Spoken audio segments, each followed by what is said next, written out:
Hello, everyone. Good afternoon, good evening, good morning, depending upon where you are with us today. So, welcome. I'm going to keep this as friendly and collegial as possible because we're all friends working towards the same thing. So welcome, distinguished guests, friends, colleagues, and ministers and excellencies, all protocols observed, as we often say on the African continent. So my name is Yasmina Bouzian, and I'm from FAO's Communication Division. So thank you for being with us.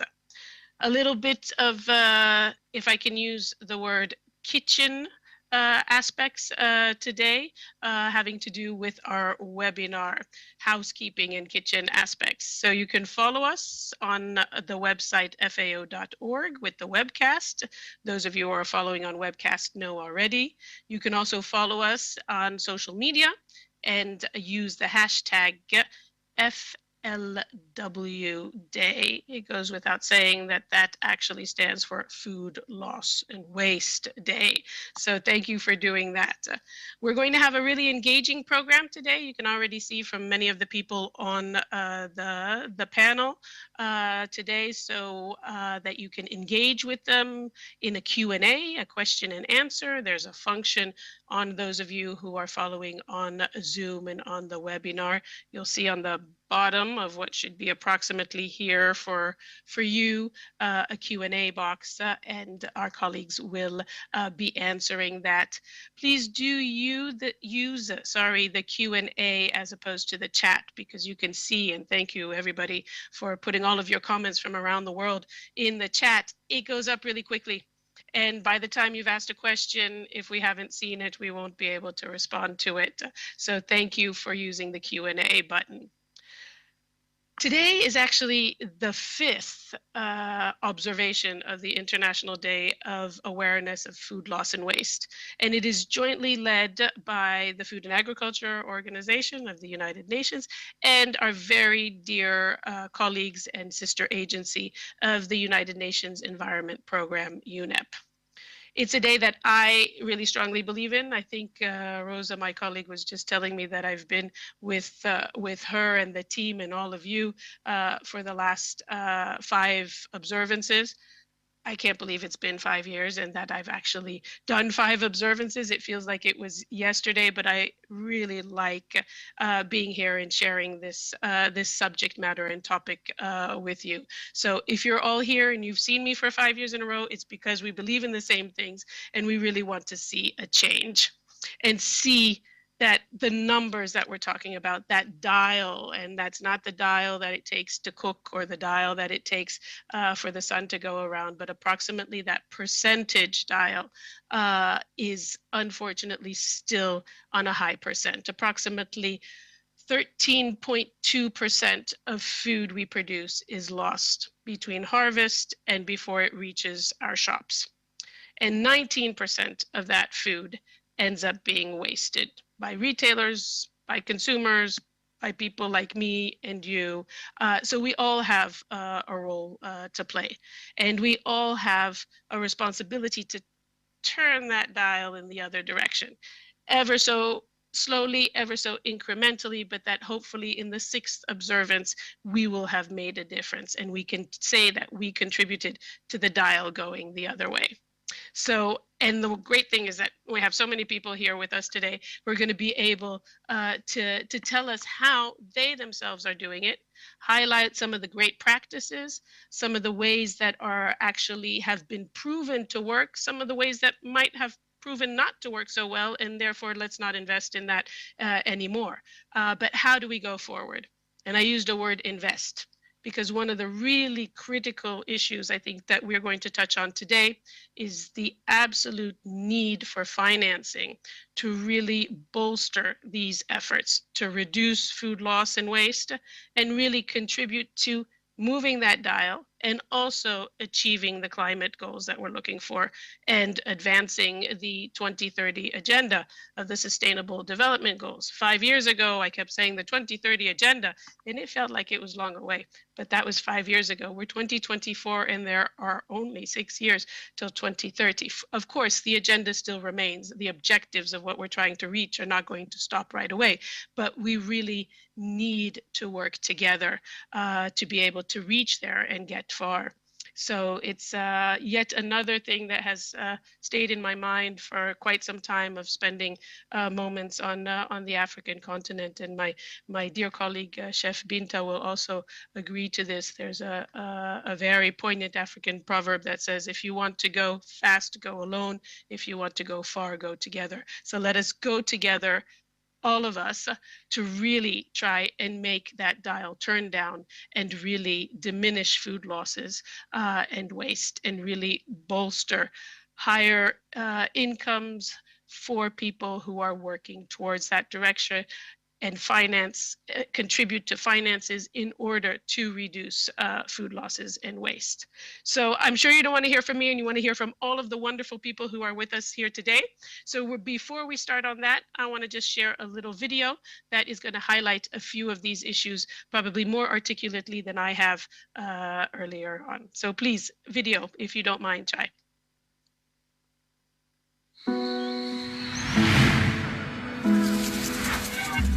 In a world of scarce resources and growing climate threats, we're all searching for innovative ways to build a more sustainable, equitable, and food-secure future.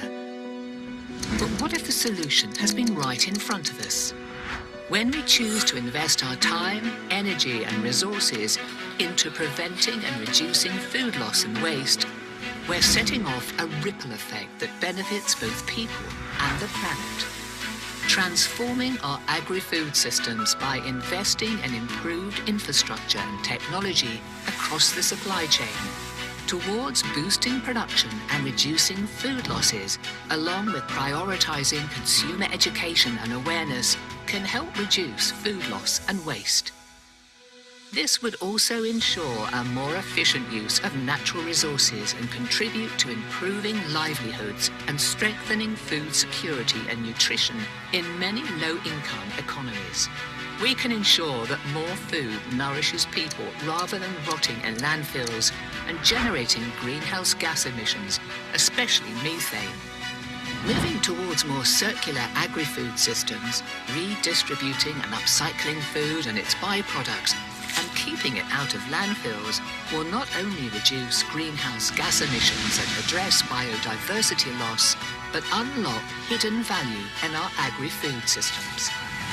This transformation requires investment and involvement at every stage of the food value chain, mobilizing human ingenuity, strengthening organizations, and building institutional capacity. This will require significant climate finance, but the immediate and long-term returns will far outweigh the costs. To ensure a future where our food supply is not threatened by climate change, investing in food loss and waste prevention and reduction is a necessity for the benefit of people and the planet.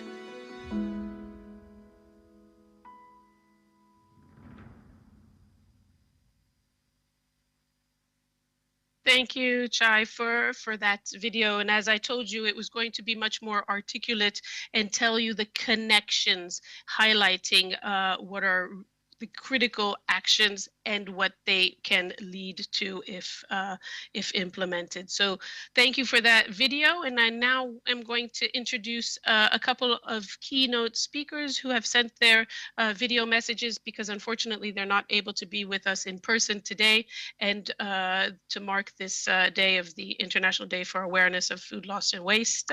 And our first host, we have two hosts, which are FAO and UNEP. So I'd like to introduce a message from the Director General of the Food and Agriculture Organization of the United Nations, and that's Dr. Chu Dong-yu.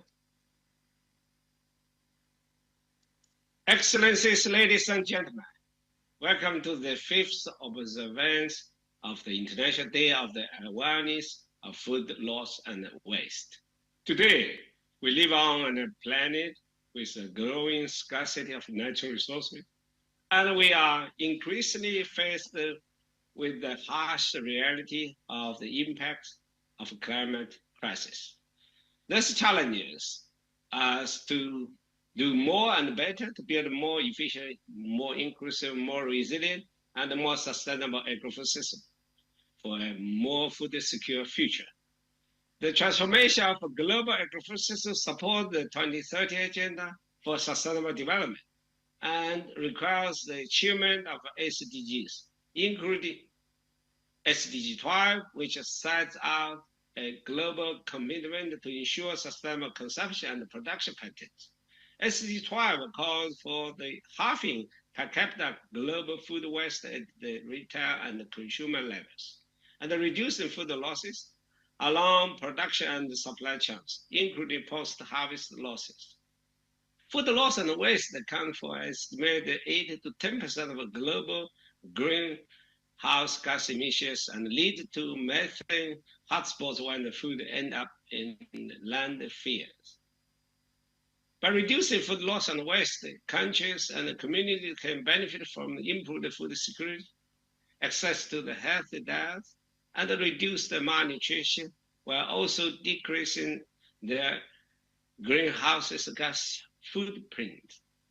The OECD FAO Agricultural Outlook Report for the period 2024 to 2033 projects that by halving food loss and waste, we can reduce global agricultural greenhouse gas emissions by 4%, and the number of the undernourished people by 153 million by the year 2030.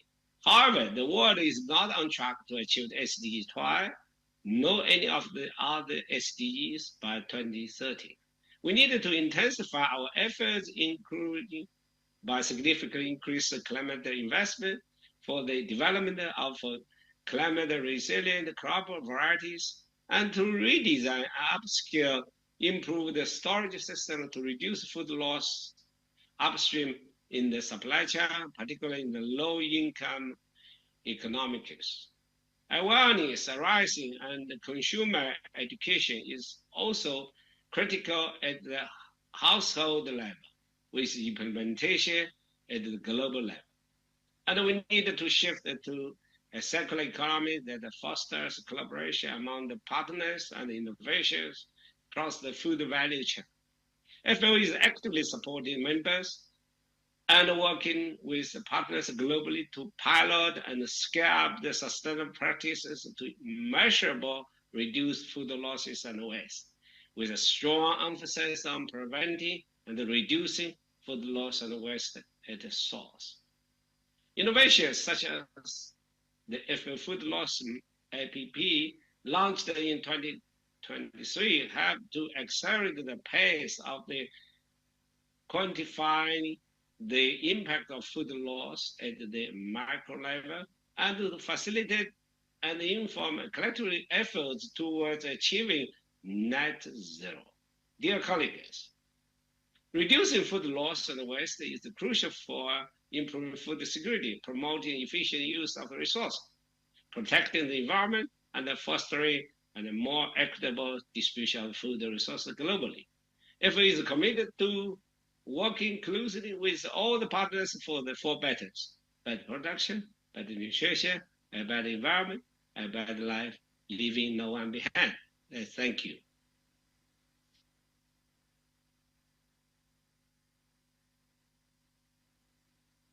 We thank the Director General for that message. And as I said, unfortunately, he couldn't be here with us today, but would have wanted to most definitely.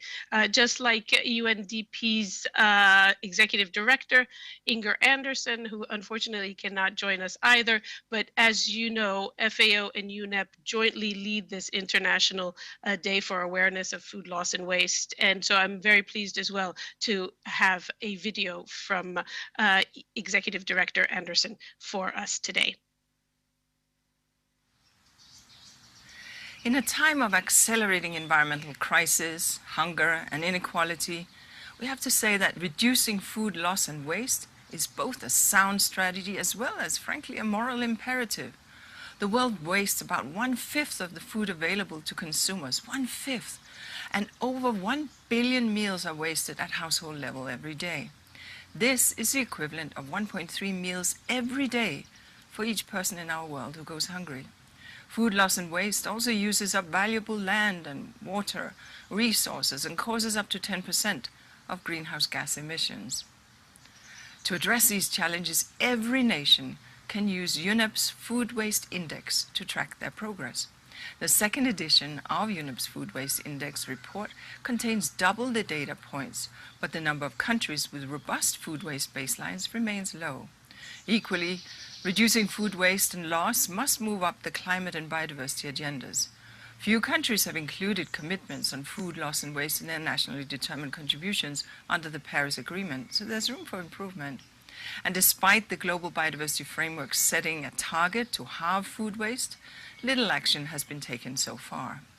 So nations can accelerate progress by integrating food loss and waste reduction measures into the updated climate commitments that are due next year. And by doing the same in the national biodiversity strategies and action plans, we can really begin to make progress. As food waste affects every country, ensuring that developing countries are empowered and supported to act is key. Action by businesses is also key, as they can create enabling retail environments and amplify messaging to reduce food waste. And it makes good business sense too. Investing just $1 in reducing food waste and loss can deliver an average of $14 in return for businesses. For these reasons, many countries are embracing public-private partnerships. In the UK, for example, such partnerships helped cut over 1/4 of household food waste per capita between 2007 and 2018. So that showed that investments in these partnerships is a vital way to support systemic change and embed collaborative solutions at country level. So, as we mark this International Day of Awareness of Food Loss and Waste, I call on every nation and every actor to track their waste, make concrete plans, get business on board, work together, and reduce food loss and waste for the benefit of people and planet.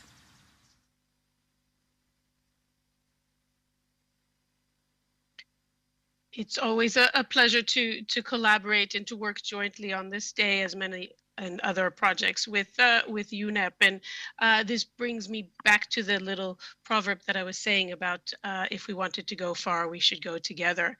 We have to partner with people, as we've heard both the Director General of FAO and the Executive Director of UNEP say. And in doing so, I'd like to welcome a message also from Danielle Nierenberg, who is the President of Food Tank. And this is yet another way to partner and go further. So can we listen to Danielle, please? Hello, everyone. I'm Danny Nierenberg, the president of Food Tank. I want to thank Dr. Maximo Torero and the Food and Agriculture Organization of the United Nations for inviting me to give opening remarks. I'm so sorry that I cannot be in person with you today, but I want to congratulate FAO for planning this event to celebrate the 5th observance of the International Day of Awareness of Food Loss and Waste. This is a day to acknowledge how much progress we have made as a global community to create a better understanding of food loss and waste. And it's a day to recognize the impact that loss and waste have on farmers' incomes, the climate crisis, and global economies. FAO and many of you in the room today as advocates, as farmers, as scientists, as economists, as chefs, have been instrumental in assuring that these issues are now part of national and international conversations. 10 or 15 years ago, there was very little discussion, research, or investment on preventing food loss and waste.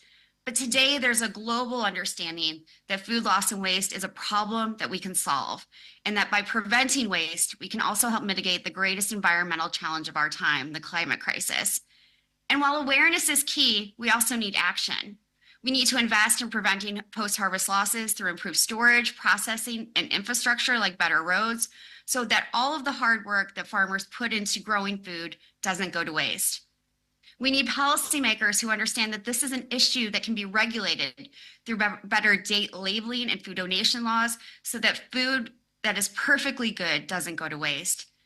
We need food manufacturers and retailers who understand that they can no longer practice business as usual, that upcycled products, for example, can be delicious and nutritious and help keep food out of landfills. We need restaurateurs and others in hospitality who can both prevent food waste in their kitchens or find ways to donate food to those in need. And we need consumers who understand that they can be a big part of the solution by preventing waste in their own homes. Thank you again so much for giving me the opportunity to talk to you. And while I'm sorry I can't be with you in person, I am inspired by all the work that you have accomplished and what you will continue to do. Thank you and onward.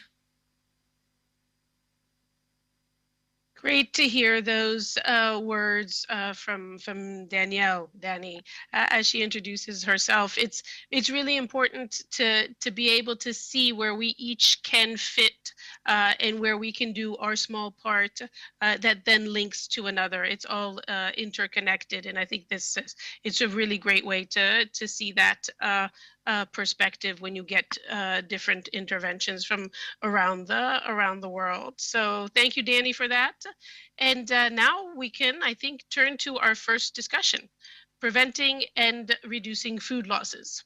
So food losses, as we have heard, and as you probably well know more than me, but food losses include the harvests that are lost in transportation, handling, packaging, processing, all the way through the wholesale markets. We saw that in the film, we've heard in the various interventions.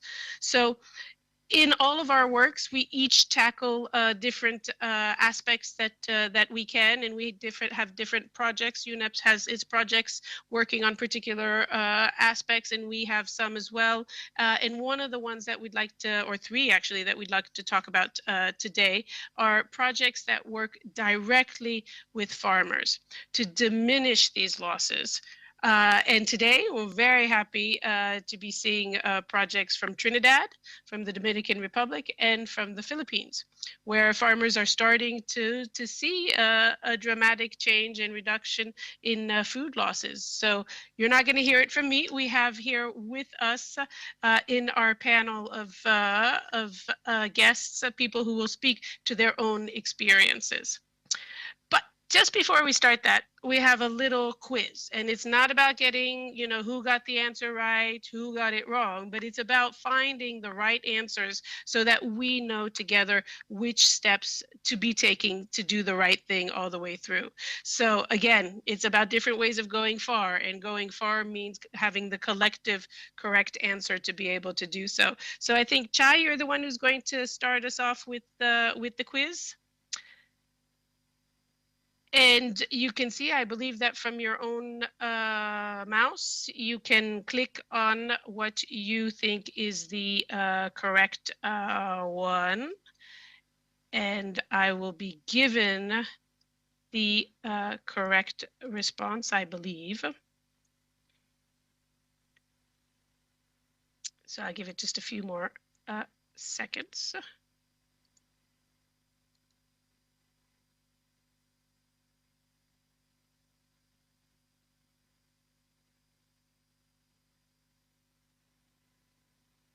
The correct answer is all of the above.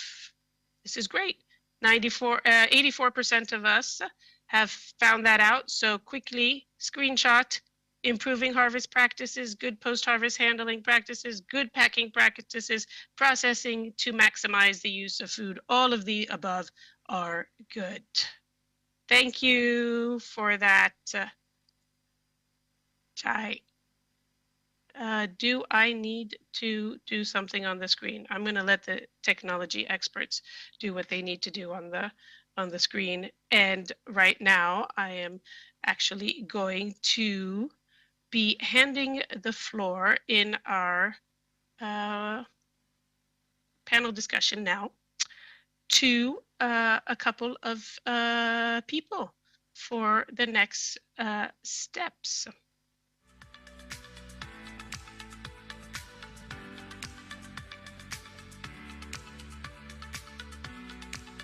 Hi, I'm Michelle Hirulal. Welcome to my Kalaloo Dashing Bush Field in the beautiful island of Trinidad and Tobago. Here we have over 2 acres of callaloo bush, and we have been planting and harvesting for the past 30 years. Dasheen leaves are a rich source of iron and is a vegetable that is widely used across the Caribbean region. I would like to show you how I have reduced post-harvested dasheen bush leaves from 15 to 20% to less than 5% with the support of the FAO. In the past, this is how the dasheen leaves look like: damaged, wilted, and discolored. This is how they look like now, thanks to the training and support from the FAO. This is how the dasheen leaves are harvested, tied in bundles, and gently placed in the plastic crate, covered with a damp white cloth to induce evaporative cooling, which lowers the leaf temperature and maintains freshness. Protected from sunlight on the field shed, the leaves are then transported in a van with an enclosed cabin within an hour to the packing house and sorted to remove over-matured, torn, discolored, shriveled, and bruised leaves. Cold water containing 100 parts per million sodium hypochlorite is used to dip the dasheen leaves for 10 to 15 minutes. This is called hydrocooling, which rapidly removes field heat and prevents wilting, as well as a reduction in post-harvest losses. Dasheen leaves are air-dried before packaging in ventilated plastic bags and displayed under refrigerated conditions at market outlets.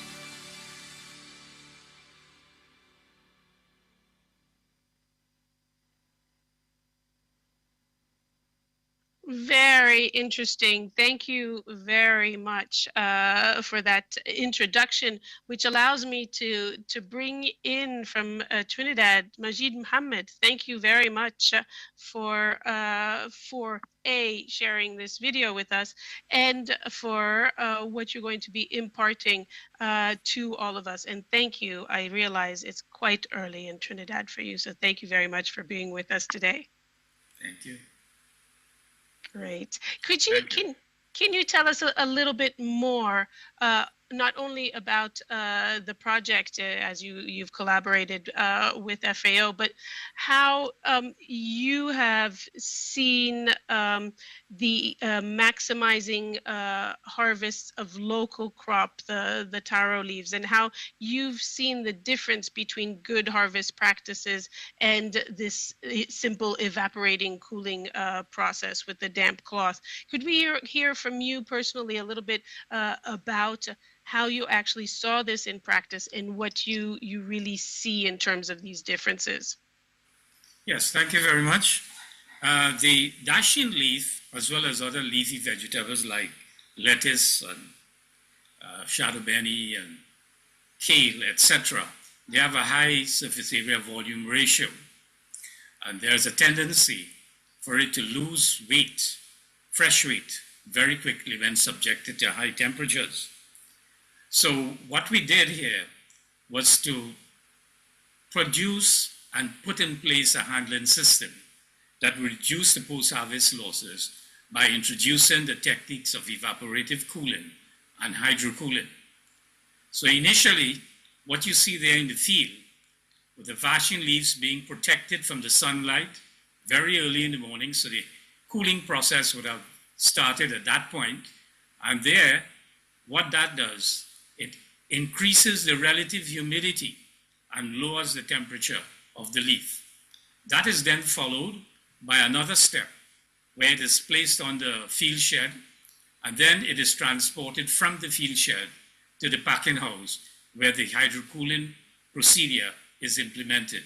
Here, the leaves are placed in cold water, water that is about a temperature about 3 to 4 degrees Celsius.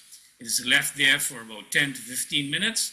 That water is treated with sodium hypochlorite in order to reduce decay and pathological and microbial contamination. In that way, the leaves remain fresh, they maintain the quality, the post-harvest losses are reduced from 15 to 20% to less than 5%. The marketing and the shelf life is also increased.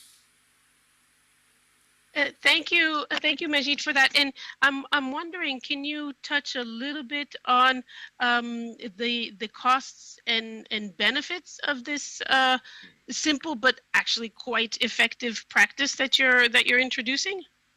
The cost with respect to the plastic crates and with respect to the hydrocooling medium are fixed costs really. So that if you look at the reduction of the losses from 15 to 20% to 4%, that in itself would repay the cost of that investment with respect to the plastic crates and the ice and the hydrocooling medium, as the case may be. In other words, the benefit from that initial cost has a sustaining effect, because the plastic crates, the hydrocooling tub, they could be used for future use, for repeated use. And the investment and the increase in profits that you get from that, that could be used to further plow into other investment to enhance and enlarge and increase the size of the operation.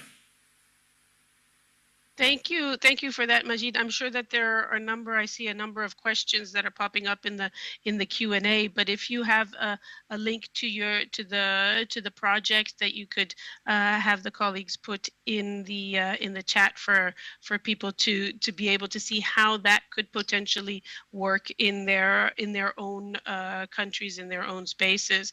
I think you obviously take a look at the different aspects of the type of climate that you have around, given the type of crop that you are cooling down and packaging. So I think probably there will be a number of questions around that as we go for the rest of the day. So if you don't mind, we'll move to the Dominican Republic and see, unless there's something in particular, Majid, that you would like to point out that makes this a unique endeavor that could be applied around the globe or in different countries that have the same climate as Trinidad. The rapid removal of the field heat and the higher quality that you get, and that creates a reputation for quality for the farmer. So in that way, they can expand their market opportunities. Great, thank you very much, Majid. There's a few questions like, does it apply to all leafy green vegetables, etc.? So already a lot of people are looking to see how they can apply that to their own harvests. So we'll take a little move over to another Caribbean island and country. So we have rice, which is an important staple crop in the Dominican Republic. And we have FAO developed food loss app, which is being deployed to make those value chains more efficient. Let's take a look at the video, and then we'll check in with Cristiano Durán. En la República Dominicana, la agricultura es el sustento de miles de familias y el arroz es uno de los cultivos más importantes, como el cereal más consumido en la dieta de los dominicanos. Sin embargo, las pérdidas durante la cosecha representan un desafío significativo para mejorar la competitividad de este cultivo. A nivel mundial, se pierde hasta el 14% de los alimentos producidos y en la República Dominicana el arroz es uno de los cultivos más afectados por la pérdida de alimentos. Cada año se pierden miles de toneladas por falta de tecnología y apoyo adecuado. Por eso decidimos poner a prueba la aplicación de la FAO sobre pérdida de alimentos, FLAP. FLAP es una aplicación diseñada específicamente para cuantificar la pérdida de alimentos en los cultivos claves como el arroz, identificar dónde ocurren estas pérdidas y brindar soluciones a los problemas identificados. Con FLAP, los agricultores y técnicos dominicanos pueden acceder a información en tiempo real, optimizar su producción y reducir significativamente las pérdidas de cultivos. Cristino es un productor de arroz en Montecristi. Él nos está ayudando a poner a prueba esta aplicación. La tecnología y la innovación pueden empoderarnos como productores para mejorar nuestras eficiencias. Con FLAP, junto a los productores dominicanos, vamos a reducir las pérdidas y mejorar nuestra competitividad.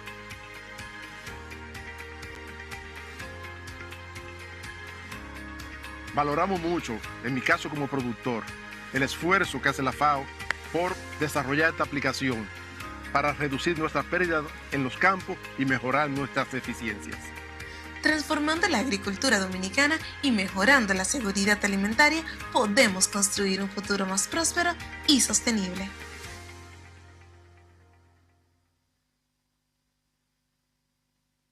Very interesting video about how we actually use technology and innovation. So I'd like to bring on to the screen Cristiano Duran. Welcome. Bienvenidos. And Cristiano Duran is the director of Aroso of the Ministry of Agriculture of the Dominican Republic. So thank you for being here early as well, as it is early in the Dominican Republic. And colleagues, Mr. Duran is going to be imparting to us some of his approaches and overview of this technology in Spanish. So for those who are in the webinar, you can check interpretation. You will have the interpretation in the language that you desire. So thank you very much for being here, Mr. Duran. And please let us know how you feel this technology and innovation helps to reduce food losses. And of course, how FLAP does come into play.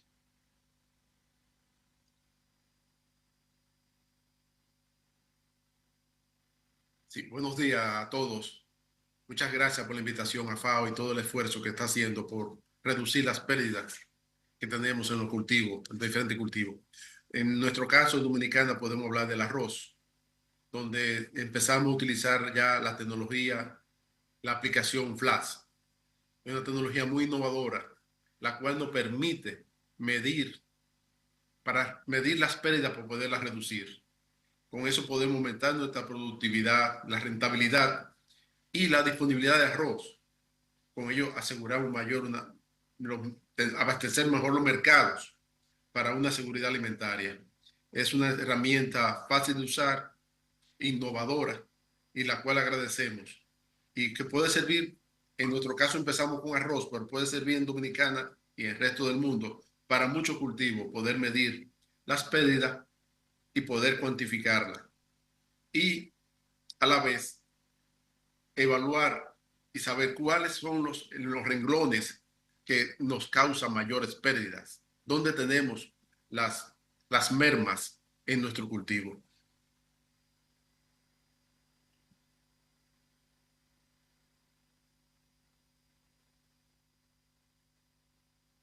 Thank you very much, Mr. Duran, for that. And also, I see that there are a number of comments about having the app available, etc., to different places. I'm wondering also, you said that you started with rice, but it can be applied to other crops as well. Is the Dominican Republic envisaging other types of applications to other crops? We can talk about it afterwards in the discussion, but I think that there are people who will want to know how it can be applied to other crops.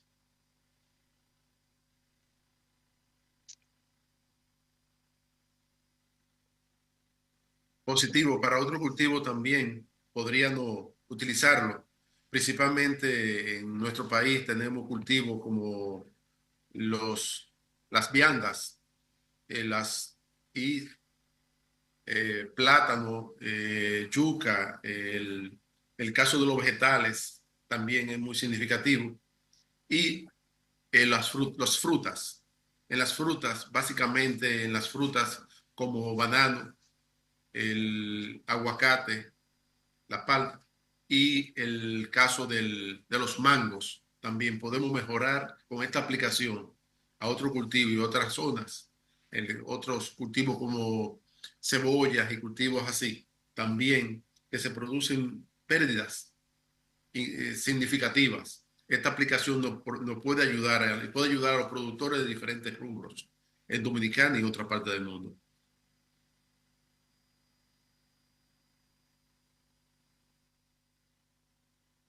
Thank you very much, Mr. Durant, for that. I think already you have answered many questions that popped up in the chat about that. So we'll get to talk some more later on. But talking about different crops, we're going to move to the Philippines, where we aim there to improve tomato harvesting. So a little video intro on that before we meet our friends and colleagues who are with us today from the Philippines. Tomato farmers from Nueva Vizcaya in the Philippines usually incur an average of 12% loss in the tomato supply chain due to inappropriate and multiple handling, improper filled containers, and transportation challenges.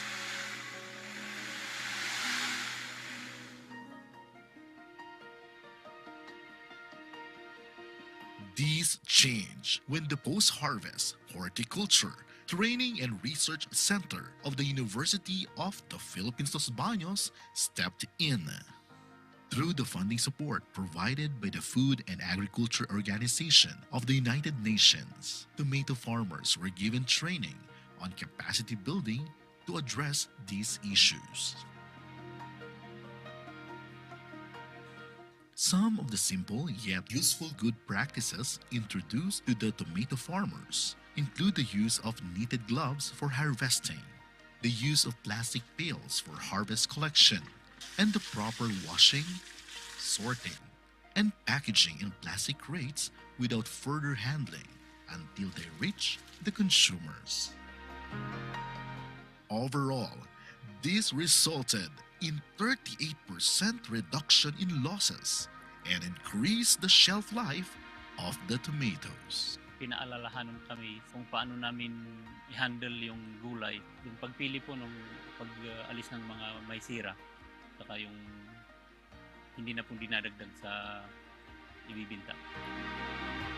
Our story is a testament that empowering farmers today ensures a sustainable food supply for the people of tomorrow.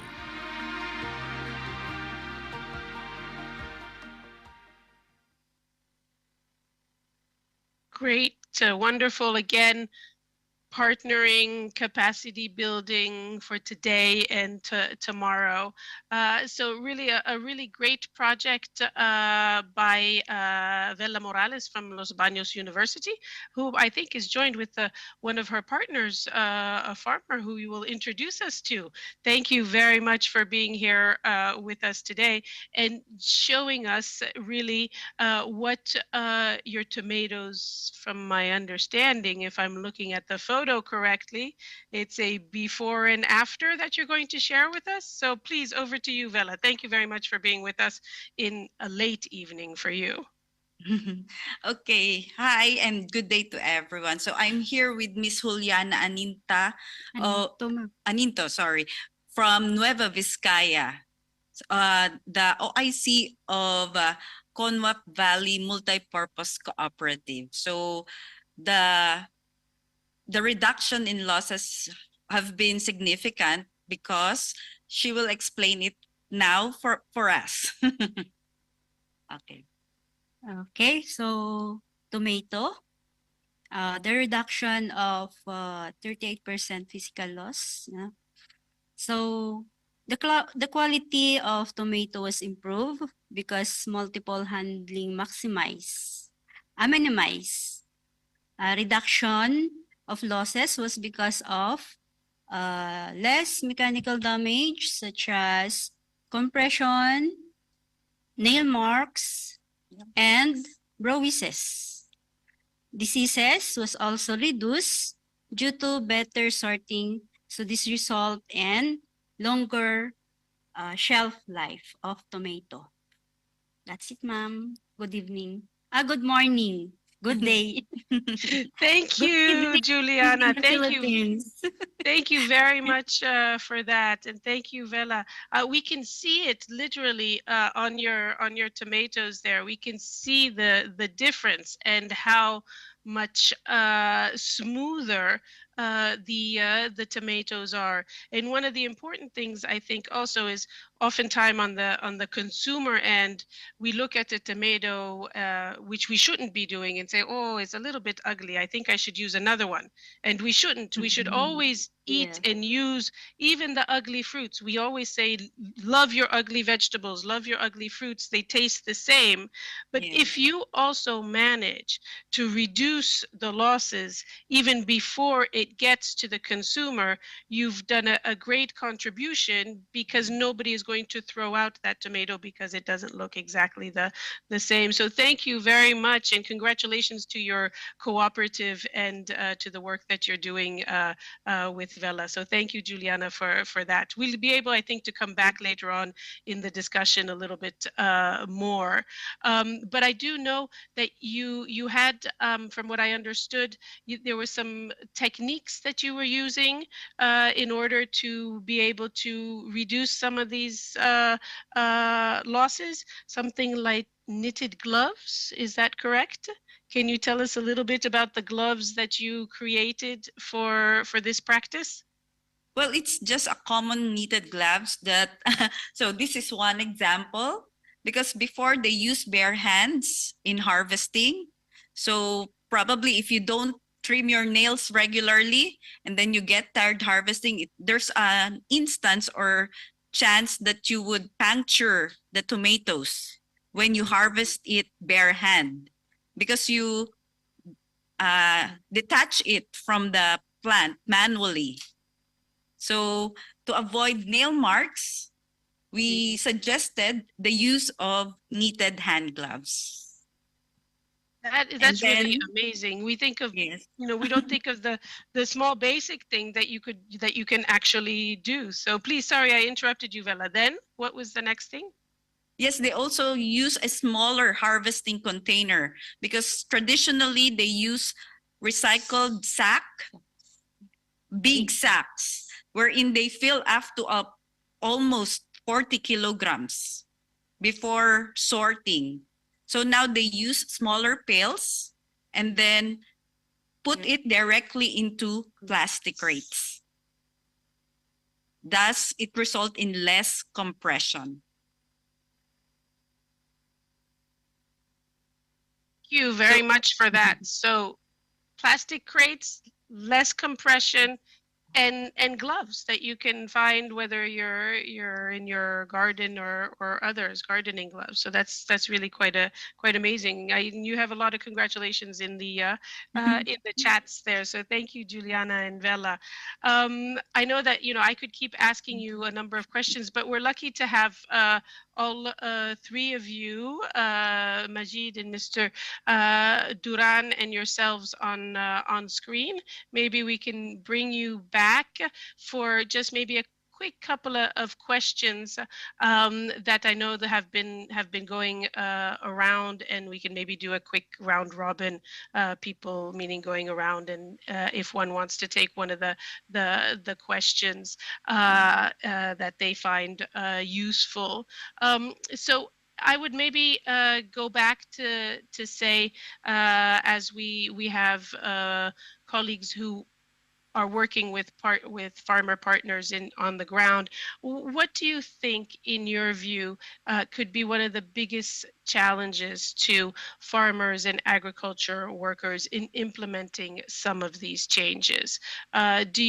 Is there a major obstacle or two that you see that could be there, and obviously what some of the solutions are? I know that we are all looking to making sure that there's more financial investment, and how do you partner with people? But are there other, and is this perhaps one of the first biggest challenge?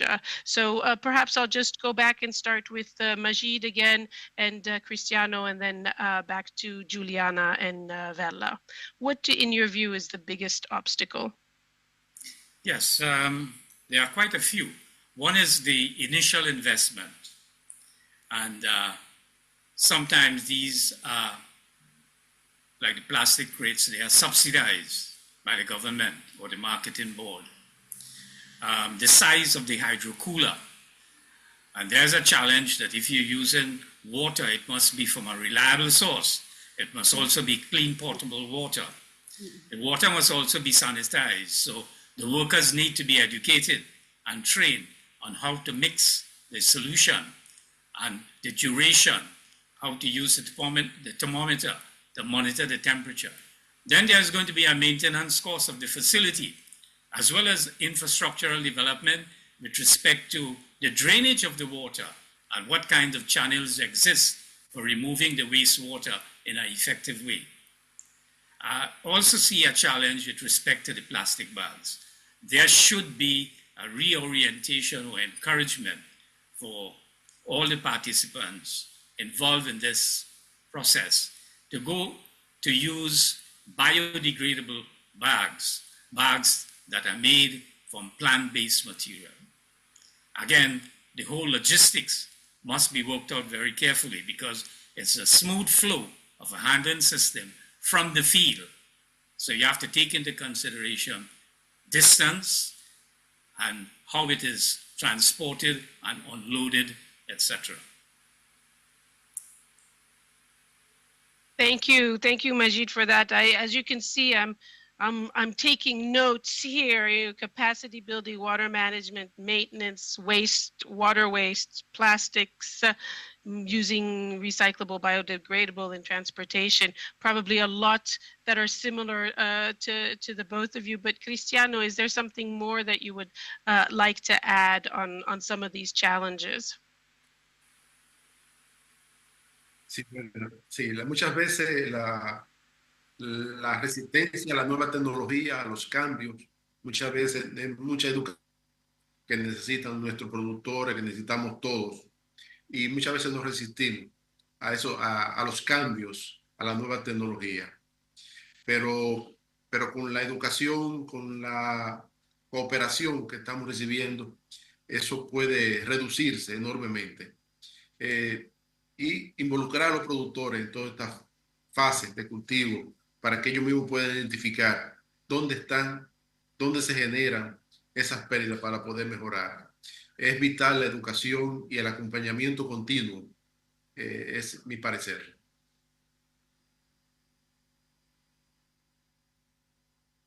Thank you very much, Cristiano, for that.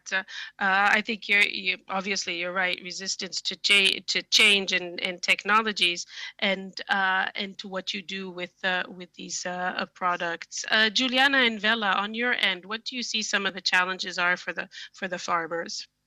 Well, basically it's similar because there's a lot of resistance to change. They have their usual routines wherein they don't want to follow you immediately. So as much as possible in our projects, in our activities that we do, we involve the farmers or the handlers of tomatoes. So we could provide evidence that these simple practices, good practices, could greatly affect the quality of the commodities, thus resulting to lower bad orders. So meaning they earn more and then they could provide good quality commodities, and everybody benefits from it. Thanks.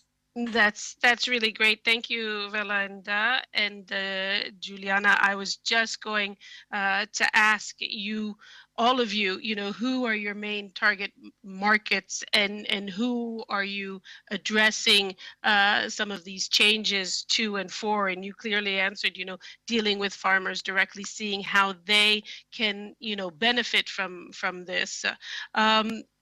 If I just do one last around the three of you, what would be your main message to take away with regards to how to reduce food losses? Is there one message you want to impart to one particular group that you are working with or towards, that you would like to have that message come through?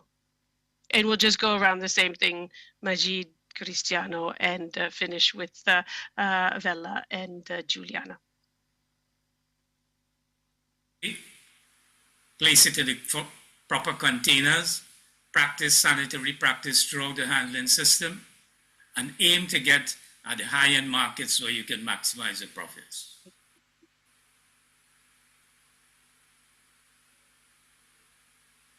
Great. And Cristiano, if you had one message you wanted to make sure came across, what would that be?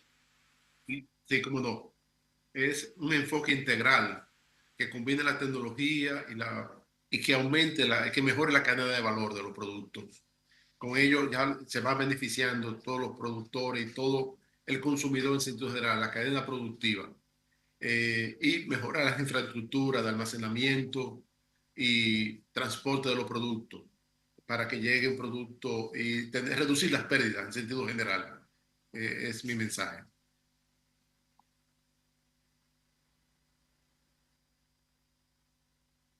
Thank you, Cristiano. Ladies, Vella and Juliana, the last word is yours.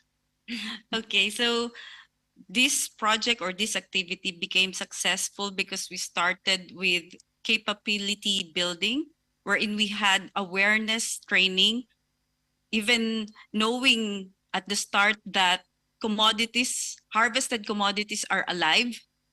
This will help you realize that you have to handle them with care. And then eventually you'll get the cooperation of all the actors in the supply chain, and have a good teamwork would be really beneficial to achieve the reduction in food loss and waste. Thanks.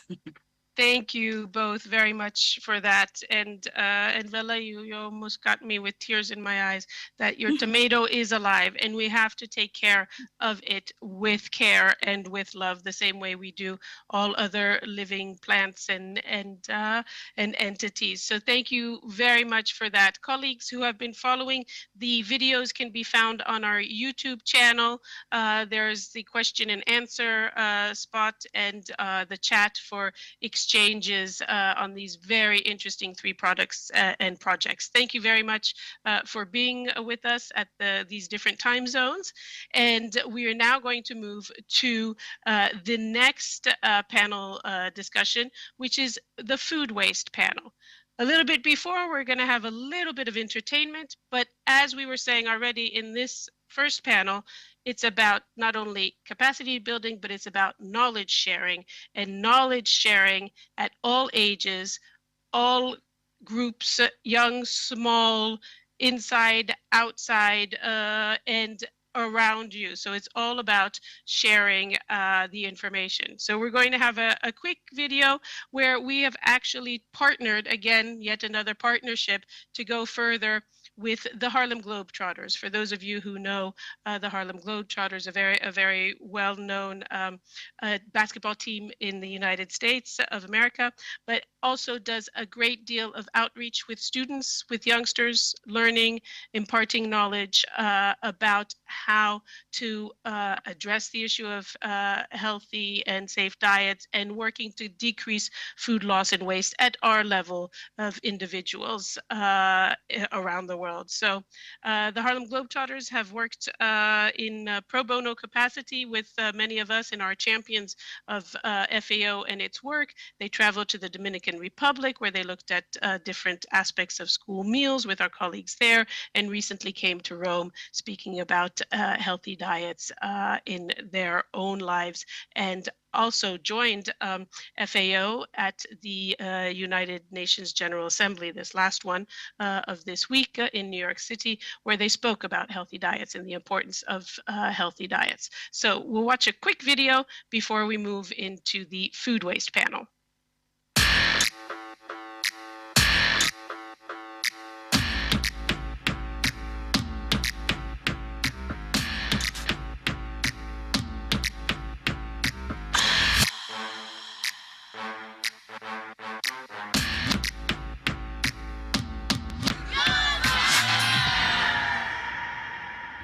Buongiorno. Buongiorno. I'm Speedy Artist. I'm Moose Weeks. And we're the world famous Harlem Globetrotters here in Rome. Rome. Rome, the beautiful city in Italia.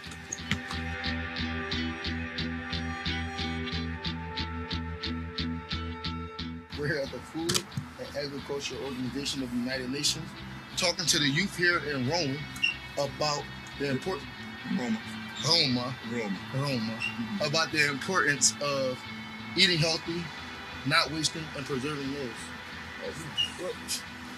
You know, those are all things that are very important, especially in the life of a Harlem Globetrotter, being that we're on the road almost 10 months out of the year.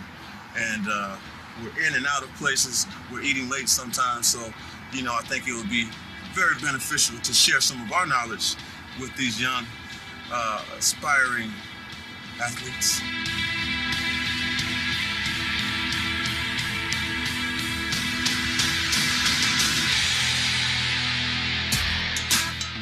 Good morning, everybody. Good morning. Do not waste food because there are other people who can't afford or don't have any food at all. There's some people who don't have food, and when you have more than them, you should not waste your food and be grateful for what you have.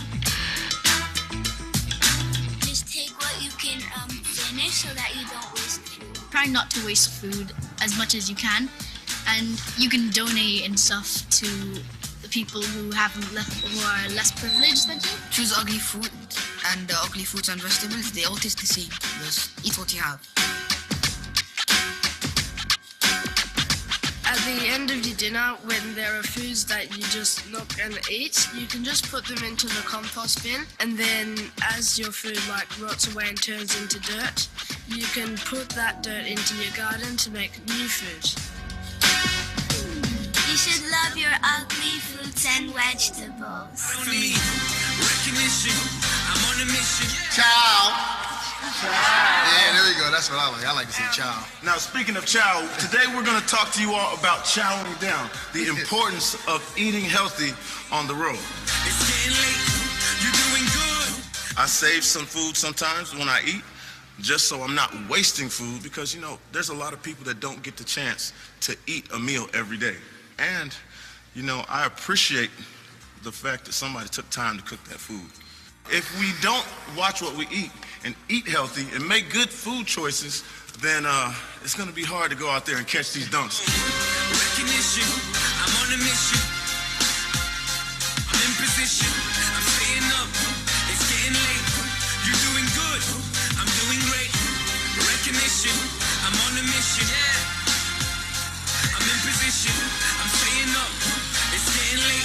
You're doing good, I'm doing great. Recognition, I'm on a mission. I'm in position, I'm staying up. It's getting late. You're doing good, I'm doing great. Recognition, I'm on a mission. I'm in position, I'm staying up. It's getting late. You're doing good, I'm doing great.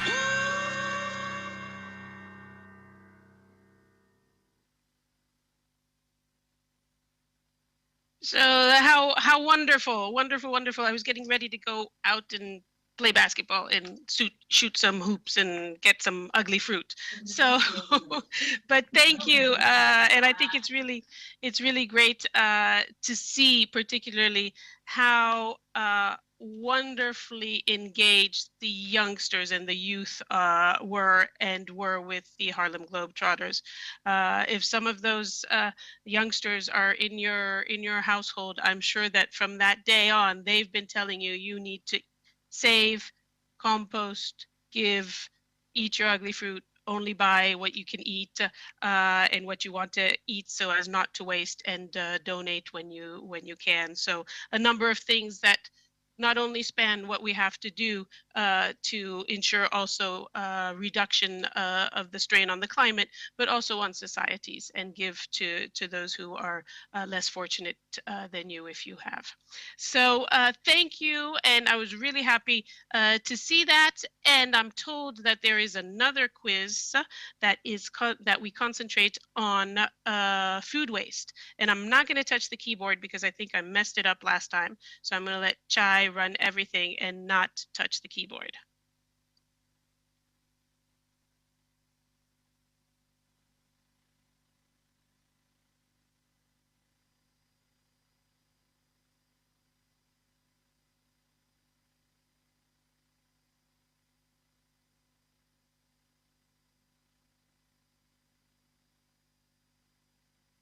Once again, I think you're seeing all the same screen as me. The correct answer is all of the above. So that is great.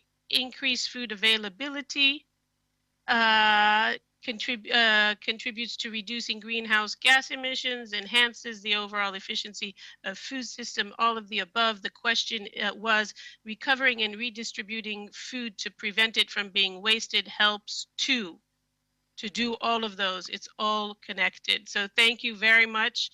We have our marching orders. We know what we can do on this quiz and the last quiz. And I do believe also on the FAO homepage, there's a really great interactive, longer quiz that that you can not only do, but also share with your youngsters at home, your friends, your colleagues, etc. So thank you for that. And now we're going to move to the next panel, which is about food waste and how we can actually try and prevent, reduce, and do our best. And so I'm really, really happy to be bringing to this segment a number of dedicated chefs creating change towards zero waste. So Chai, can you please spotlight us all in order to kick this off so that we can see all of our colleagues who will be joining us before we go to a message from a very well known chef as well. So thank you, Douglas McMaster, for being with us. Leila Fethallah, thank you very much. We are soon going to have, it's kind of like the Wheel of Fortune. Who will be the next person to be spotlighted? Will we have Chef Binta, no, Bowerman. I had started with a B, Christina. Sorry, I almost got it. I was going alphabetical order. So thank you, Chef Christina, for Bowerman being with us. And then we will be joined by who we have Chef Binta and we have also David Hertz. So whom else will we have, Chai, if your fingers are quick enough so we can just see everybody, and then we will thank you very much, and then we'll go back to a very special message from UNEP Goodwill Ambassador Massimo Buttura. Thank you, Chef Binta, for being with us. So everybody will be here with us in a little bit. And in the meantime, to segue into this this particular segment, we're going to have a very special message from Massimo Buttura, who is UNEP Goodwill Ambassadors, and is going to address the issue of food waste. Over to you, Chai.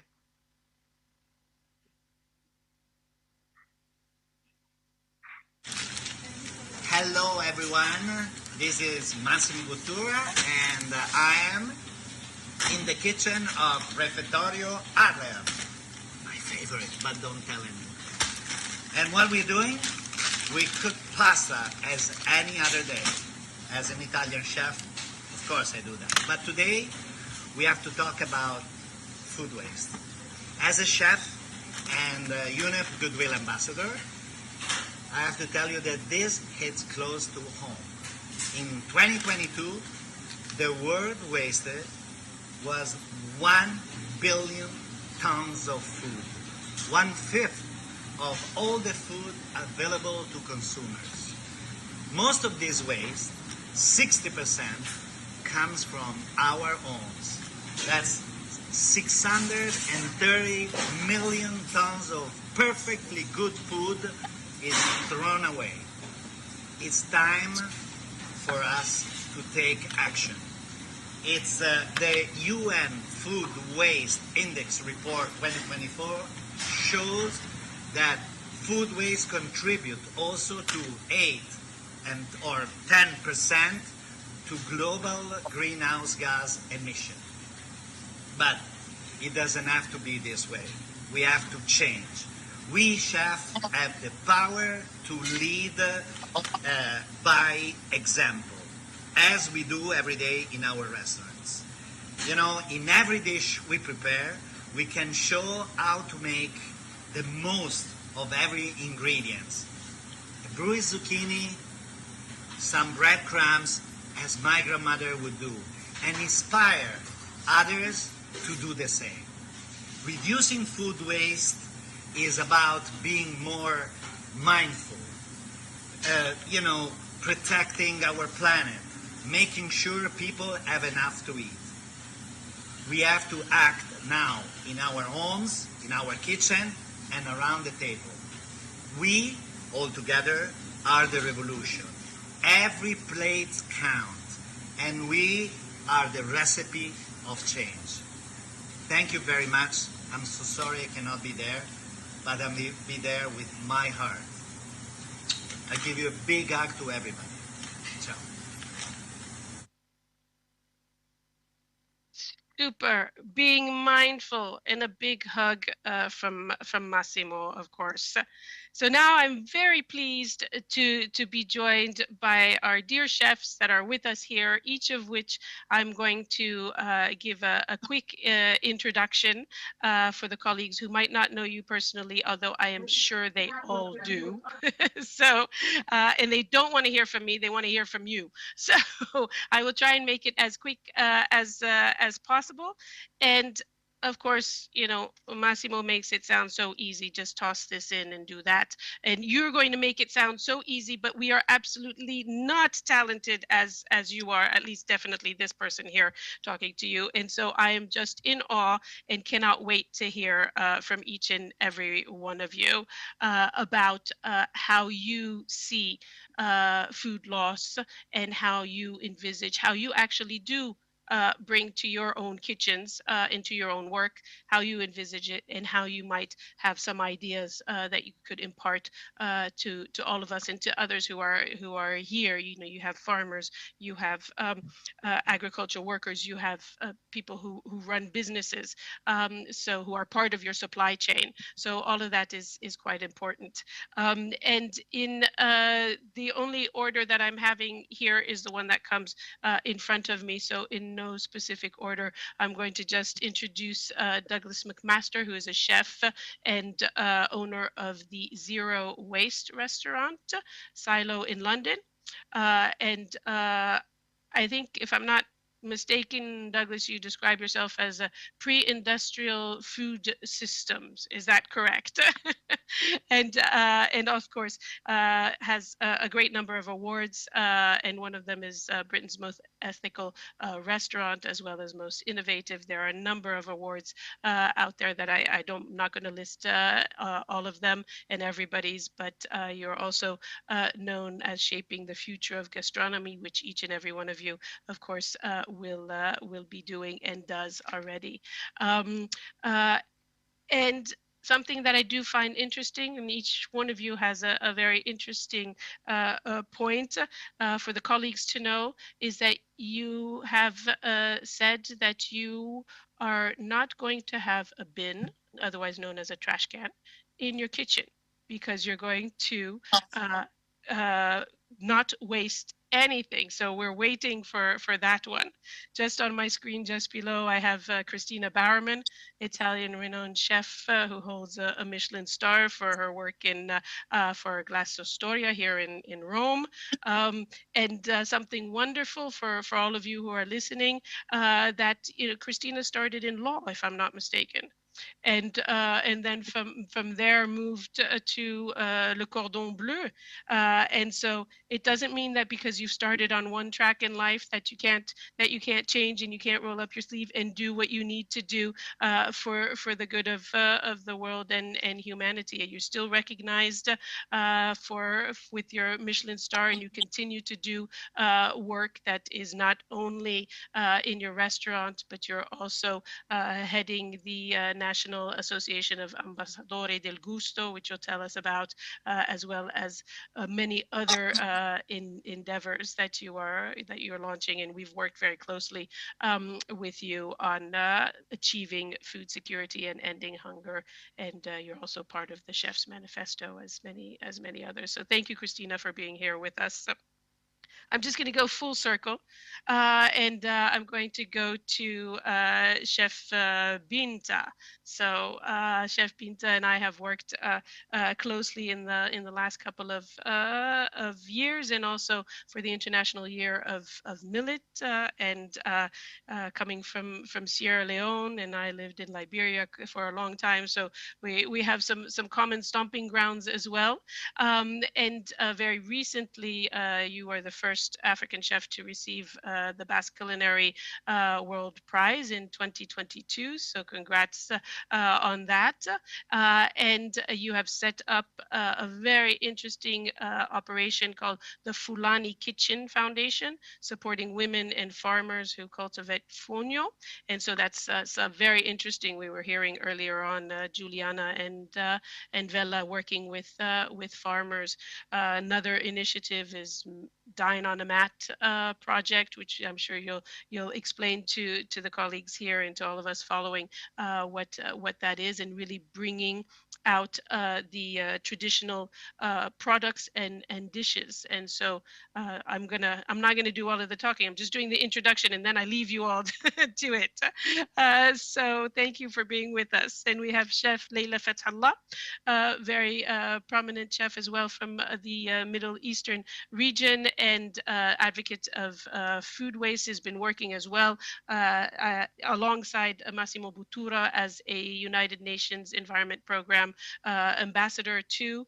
We celebrated the day, I think it was last year, in presence with you, where you made a fabulous fattoush without wasting anything. So which is great. You also have been championing receipt for change, a recipe for change, which is really very important, where you're talking about zero waste around the world, and you're talking a lot about as Chef Binta, really empowering women in the region to really go for the careers that you have pursued, and that do give them the opportunity to be able to showcase some of their fabulous skills, and young women to be able to do that. So we look forward to hearing about those endeavors. And then we'll end with David Hurst, who is also a very well-known chef, social entrepreneur, global influencer, co-founder of Brazil's Gastromotiva, if I have said it properly. So which is great. And you, from my understanding, and I dive into sort of local food systems to really promote their inclusion, which I think is really critical. Something that at FAO is all that we look at as well, is about how do you transform agri-food systems to really make them sustainable. And in using local food systems, you therefore also tap into indigenous knowledge and the aspect of that in your own work. You have numerous awards as well that really highlight the type of work that you do and have engaged with international media outlets and all. So colleagues, you now have all 5, yes, I count myself out, very bad at math, 5 wonderful individuals that can but impart great knowledge to each and every one of us. So I will stop talking now, and I will just maybe toss out a few questions so that you can jump off from there. So in the order that I've gone around, if you don't mind, if you will allow me, I'll go to Douglas McMaster. So if you allow as well, colleagues on this same page, can I call you by your first names? So I see a nod. Thank you for that, Douglas.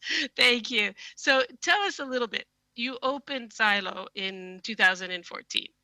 So tell us what was that impetus, and now 10 years later, because we're 2024, how do you feel about it?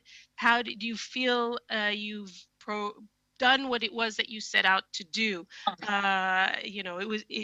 People used to say it was a great idea, or it was meant to be a great idea. So there's always that idea that it might not succeed, but you have done fabulously well for the cause itself. So give us a little bit about that, the journey. I know you deal with families, children, etc. So over to you, Doug. Thank you, Yasmina. Hello, everyone. Yasmina, have I got about 2 minutes or 3 minutes? How much time have I got? So I'm going to ignore what people are going to type to me. So you have the time that you want to be able to impart, because they've been telling me that I talk too much. So over to you, Douglas. I'm going to try and do it in 2 or 3 minutes. But thank you all so much for being here and for listening. Silo is a restaurant that doesn't have a bin, specifically the general waste bin, because that's the bad bin. You have some good bins and bad bins. A bad bin is a general waste bin. A good bin is a compost bin. We actually call the compost bin a compost silo, because the material within that bin is not dead. Or if it is dead, it's going to rebirth into a new life. It's a circular material. So Silo is a restaurant that has been operating now for 10 years with no general waste bin. Now that specifies plastic and polystyrene and non-recyclable, non-circular materials. That bin you could consider a coffin, a grave for materials that go to die, that will never be reborn. So that's the bin we don't have. But it's not just about reducing plastic or polystyrene or non-circular materials. It is maximizing all of the materials within our system. So a typical fine dining restaurant will waste 50% of the food that's coming from the farms. 50% goes to waste. In a best case scenario, that food gets composted. Now with Silo, when we first started 10 years ago, that figure was like maybe 20% would be composted, because we just started and we were just learning how to upcycle and close the loop on all of the surplus of those whole ingredients that was coming directly from the farm. Now, 10 years later, our food waste is less than 1%. So 99% maximization of food. Now, this food is all coming from regenerative farms. It's coming directly from nature, because when you go to nature, when you go to the origin of food, you can say to the farmer, the fisher, the forager, could you please put this whole ingredient in a reusable vessel? So dairy and liquids might come in a stainless steel pail, and it goes up and down the supply chain in a circular motion forever and ever and ever. So there's no unnecessary packaging within that direct trade. And of course, we're supporting regenerative food systems that are investing in soil, investing in biodiversity, because that is probably the most important thing we can do on this planet, is invest in soil and biodiversity.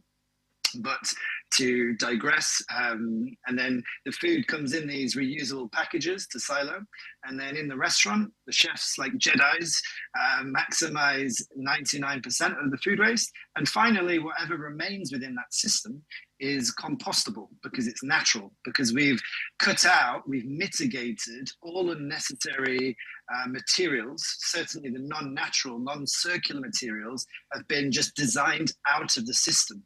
And just to finish, I was introduced as a pre-industrial food system, and that might go over some people's heads. It might be like, what does that mean?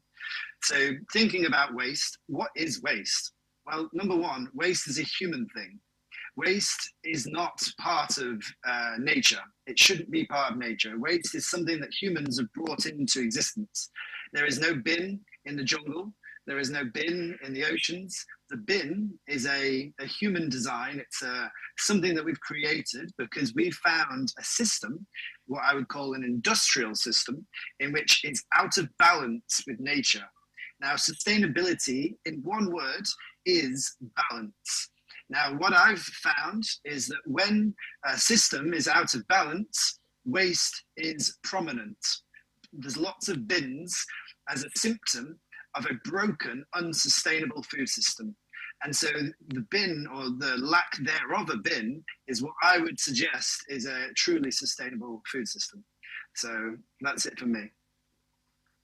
Wow, that's fascinating. Thank you very much, Douglas. I know that there's been quite a bit of questioning and queries as to how we can do that, how we can sustain that in that sort of that that energy and self-restraint of saying, I'm going to try and find a way to be able to make each one of these products work and be reusable. So lots of determination and fervor, and very happy to see that 10 years down the road, you still don't have that bin. So thank you very, very much for that, Douglas. I'm going to just hop around, and then maybe we can come back in a little bit to some other aspects. So Christina, tell me, or tell us, not me, it's not always me self-centered, tell us, Christina, you've developed this, the word for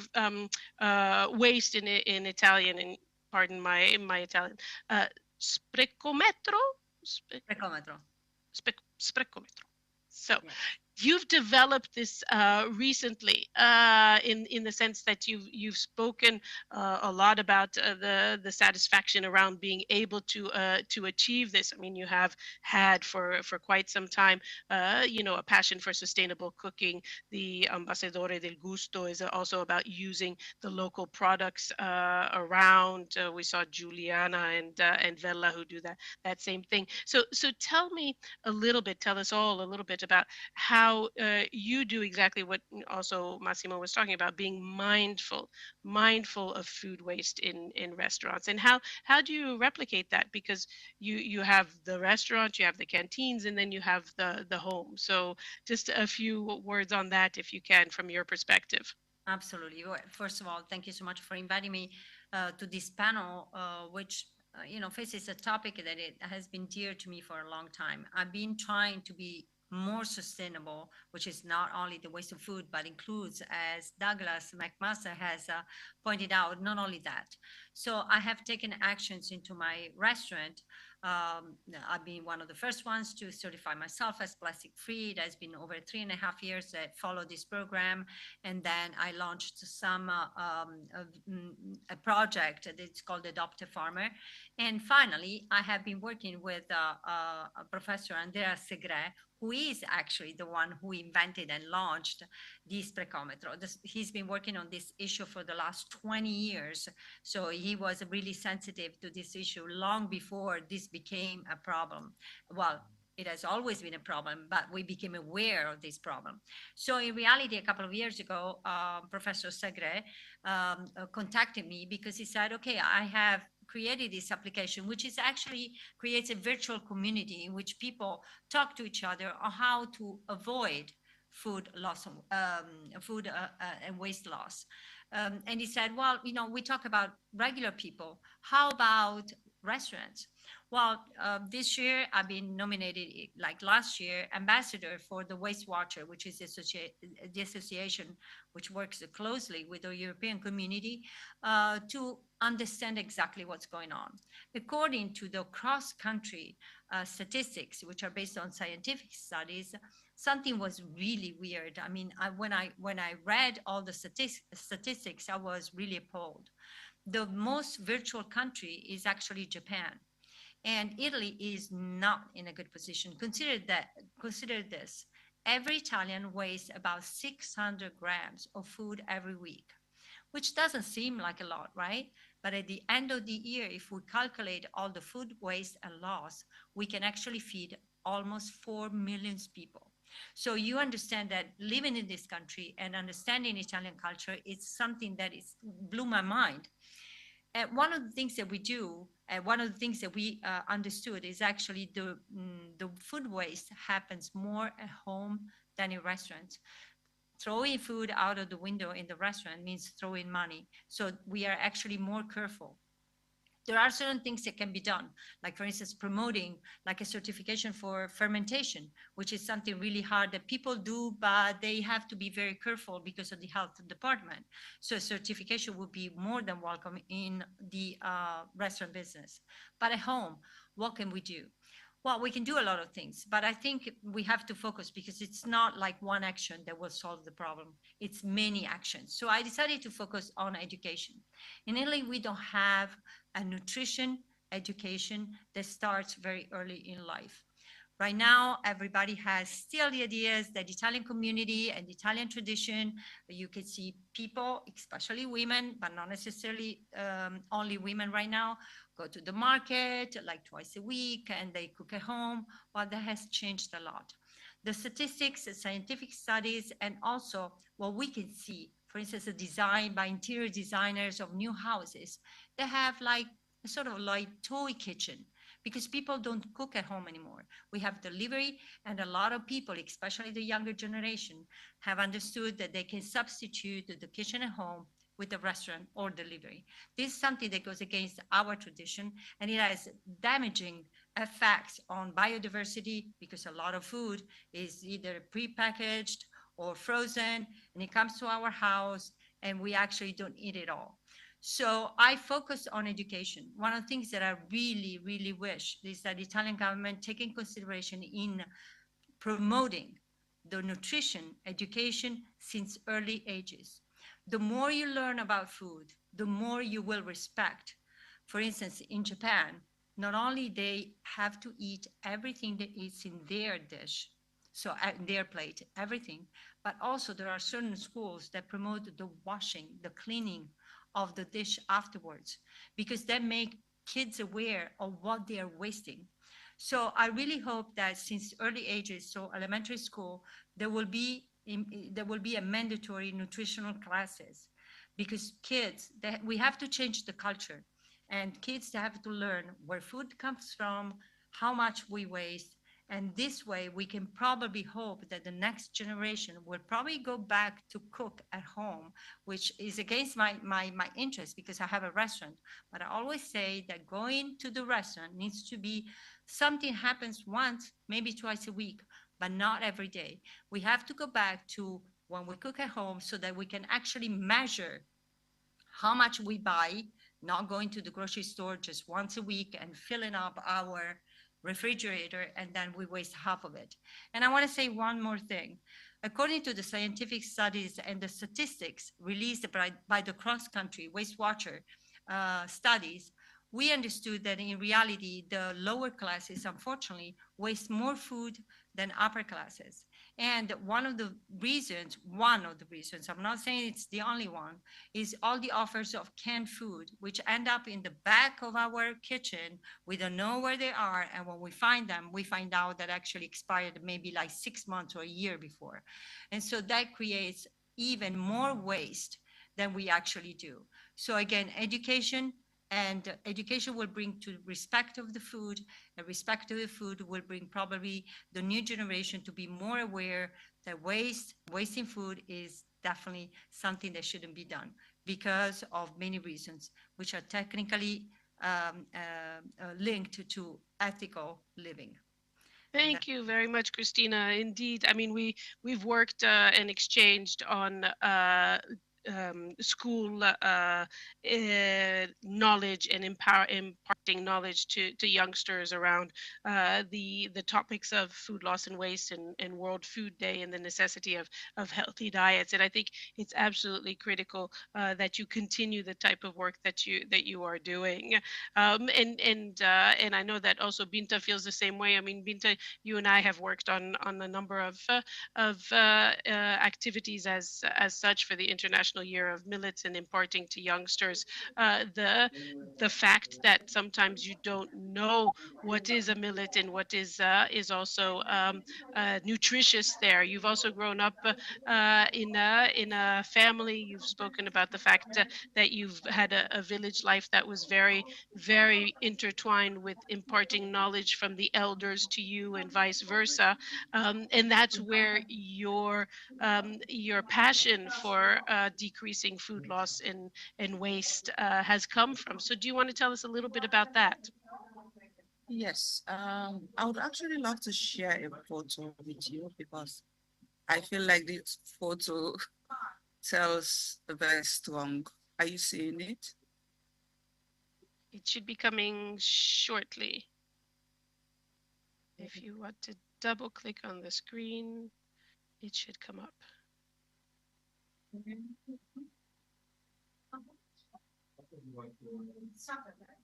Okay, same paused. Hold on. I'm not so good with MacBook. I only know how to cook. So, okay, maybe it's not yet showing, but it says that you started sharing your screen. So maybe pop out and send it to us by email, and we'll share it if you want. Just create a microphone here quickly. Sorry. Maybe someone else can go while I wait. Okay, that's good. Thank you, Binta. So what we will do now is we'll have you stop sharing, and then while you look for that, I can move to Chef Leila Fathallah. So we were also lucky to have you in Rome not so long ago last year, Yes. where you did demonstrate to us how you physically actually created in front of us an absolutely stunning no food loss salad for all of us.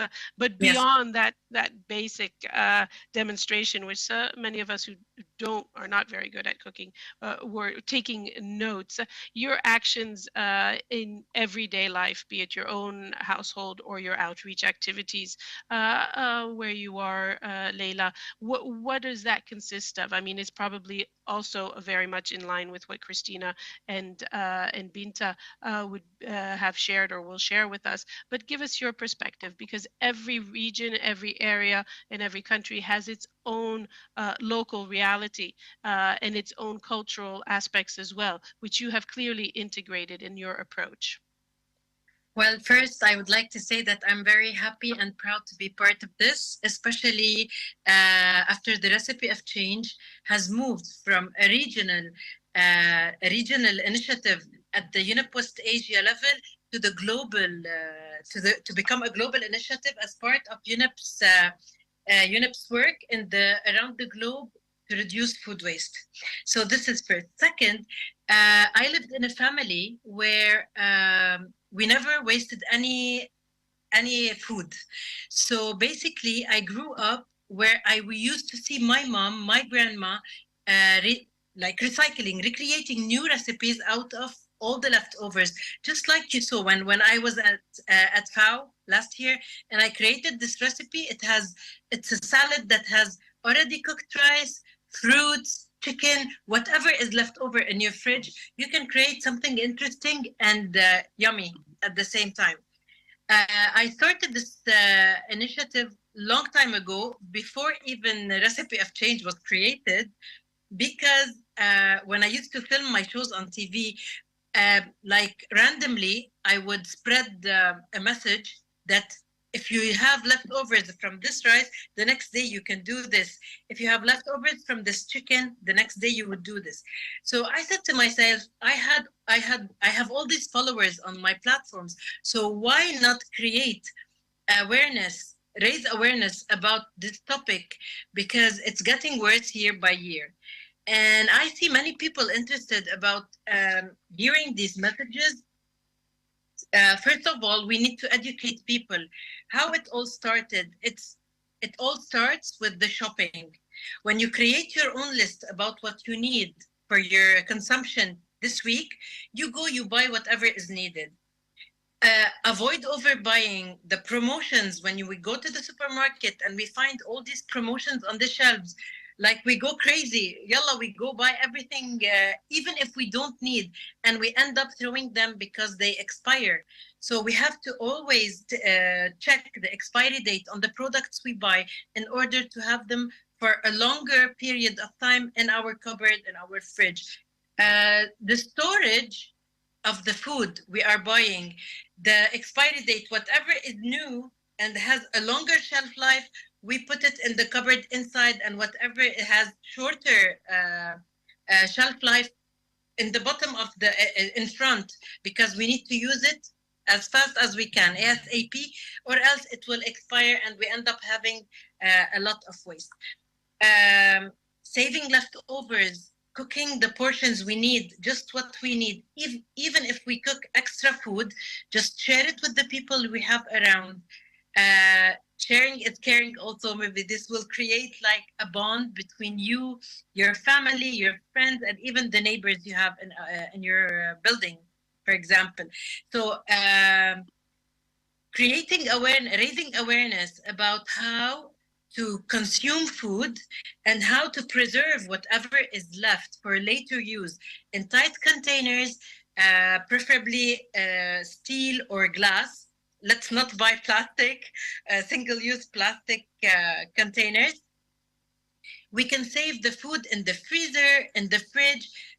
We should write down the date of production. So this is how we can control when to consume this food and when to, hopefully we don't reach to a point where we discard this food. So basically, this is what everyday action we can take at home. And I think it's very easy for us to apply. And everyone who is like watching the videos, this is my target, the videos that I share on my platforms. Sometimes people like, you see them interested and they see, yani, I see them recreating these recipes, but so many times I hear people like still hesitating, you know? And if we do this, will it really taste good? I tell them it will taste very good. So people are still hesitating. This is where we should like do more efforts to convince them that this is the right solution to reduce food waste, because 60% of food waste occurs in the household, and we need to reduce this in order to help our planet, to save all what the agriculture, the environment. So this is what we should do.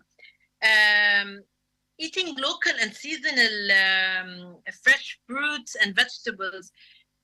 Also, this helps reduce the methane gas emissions, because, you know, when you ship the fruit and vegetables, you will be using too much transportation. So this is why using local and fresh products, local products, yes, this will reduce the gas emission. And also this will support small local businesses, people and farmers that are trying to create their own farms and sell their product. This way you will be always also helping them selling their products. Avoiding wasting too much water while washing our vegetables and fruits. This is also, sometimes you see people like opening the water to wash their fruits and the water is going to waste, and this is also not helping at all. I think eating local, freezing, reusing organic waste, either the consumption, the compost.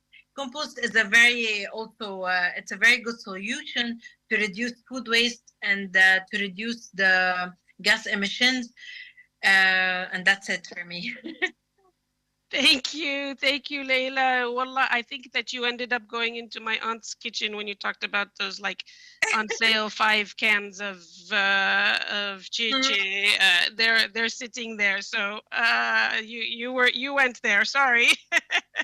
But thank you very much. And of course, it connects to what Douglas was saying about his compost bin, that his bin of compost exists, but not the other one, and clearly links with Christina. And I saw clapping on the no plastics from Christina there. So thank you very much, Leila, for that, and thank you for continuing also to champion UNEP products and programs as a UNEP Goodwill Ambassador there. So let me go back to Binta. I think we have your photo, Binta, that we can share, that really talks about what it was that you wanted to impart to us. So over to you, Binta.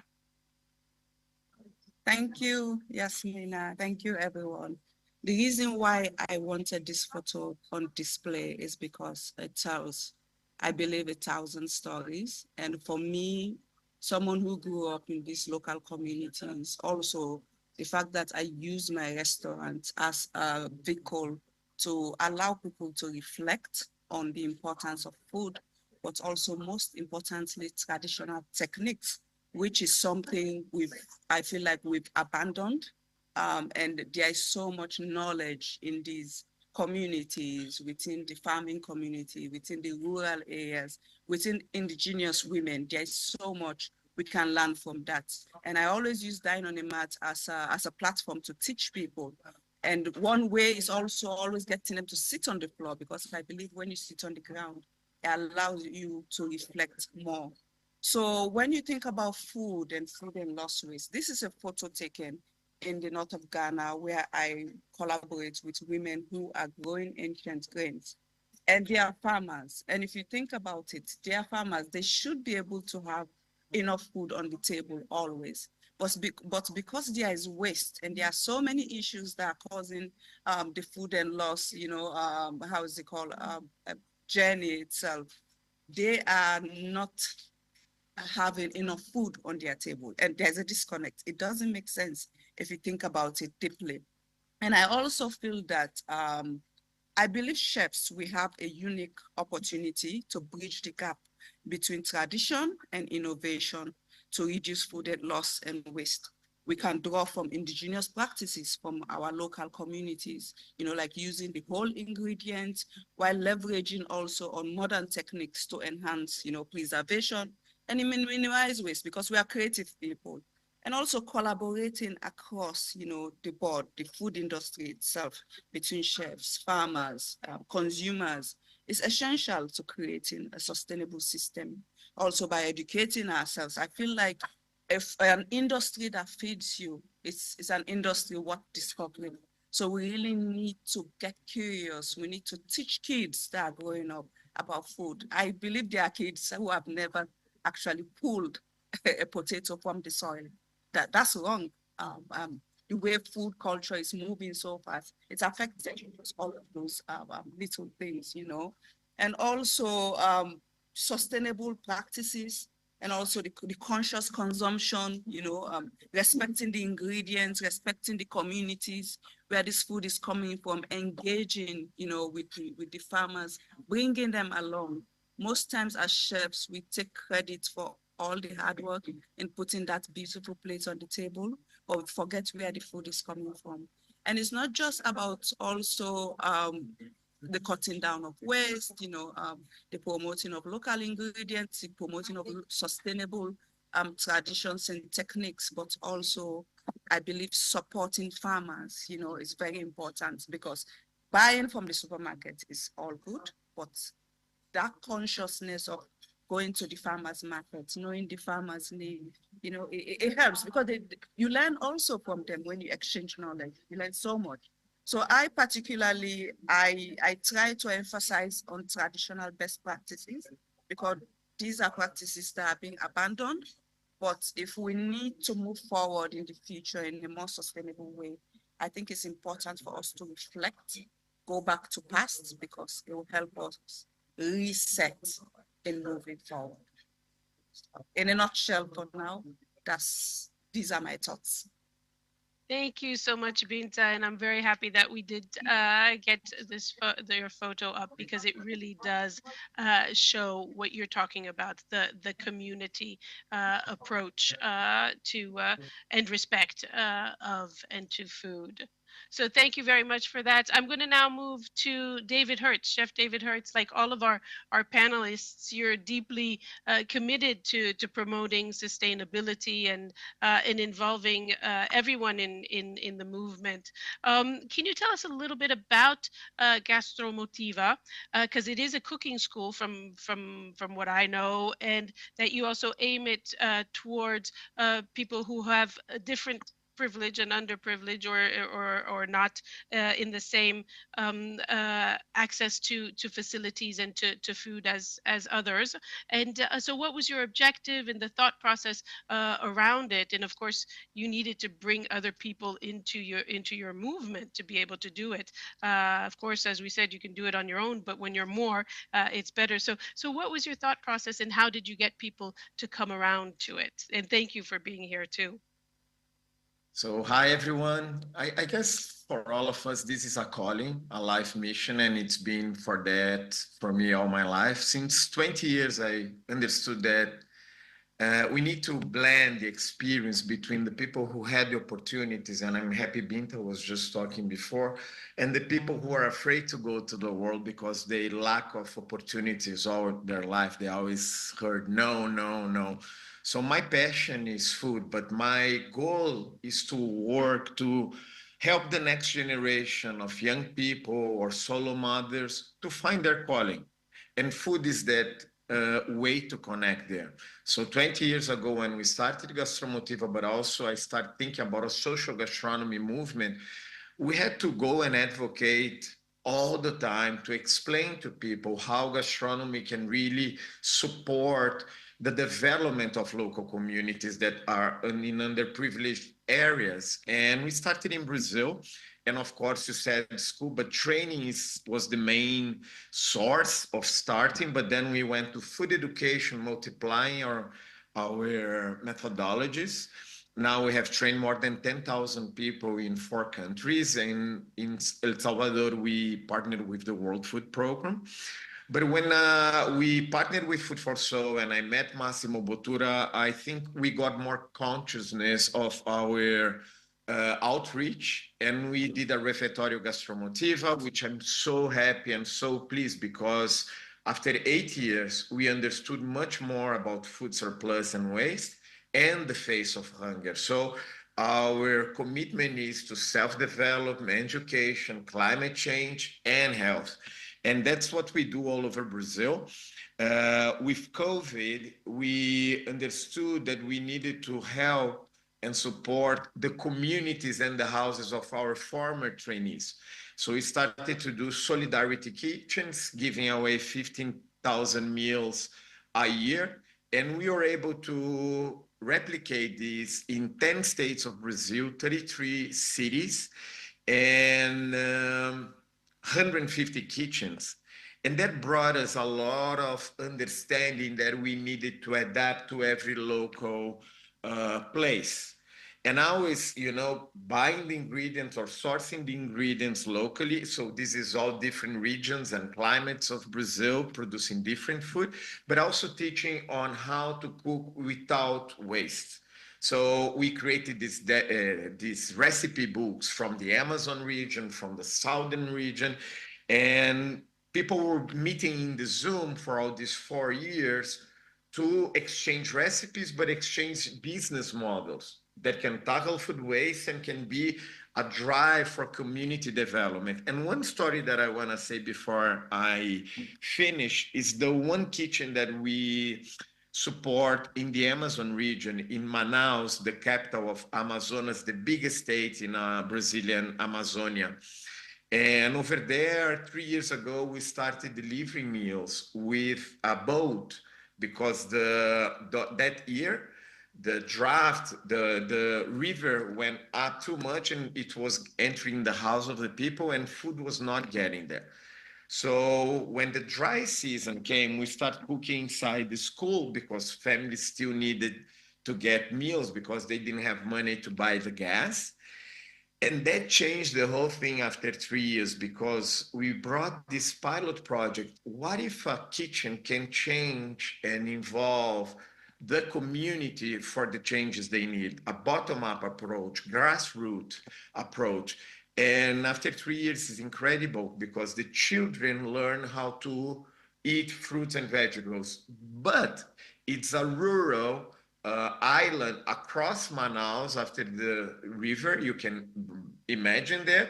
And all that is produced there is sells in Manaus, but there is a lot of things that don't produce, so they wasted this food.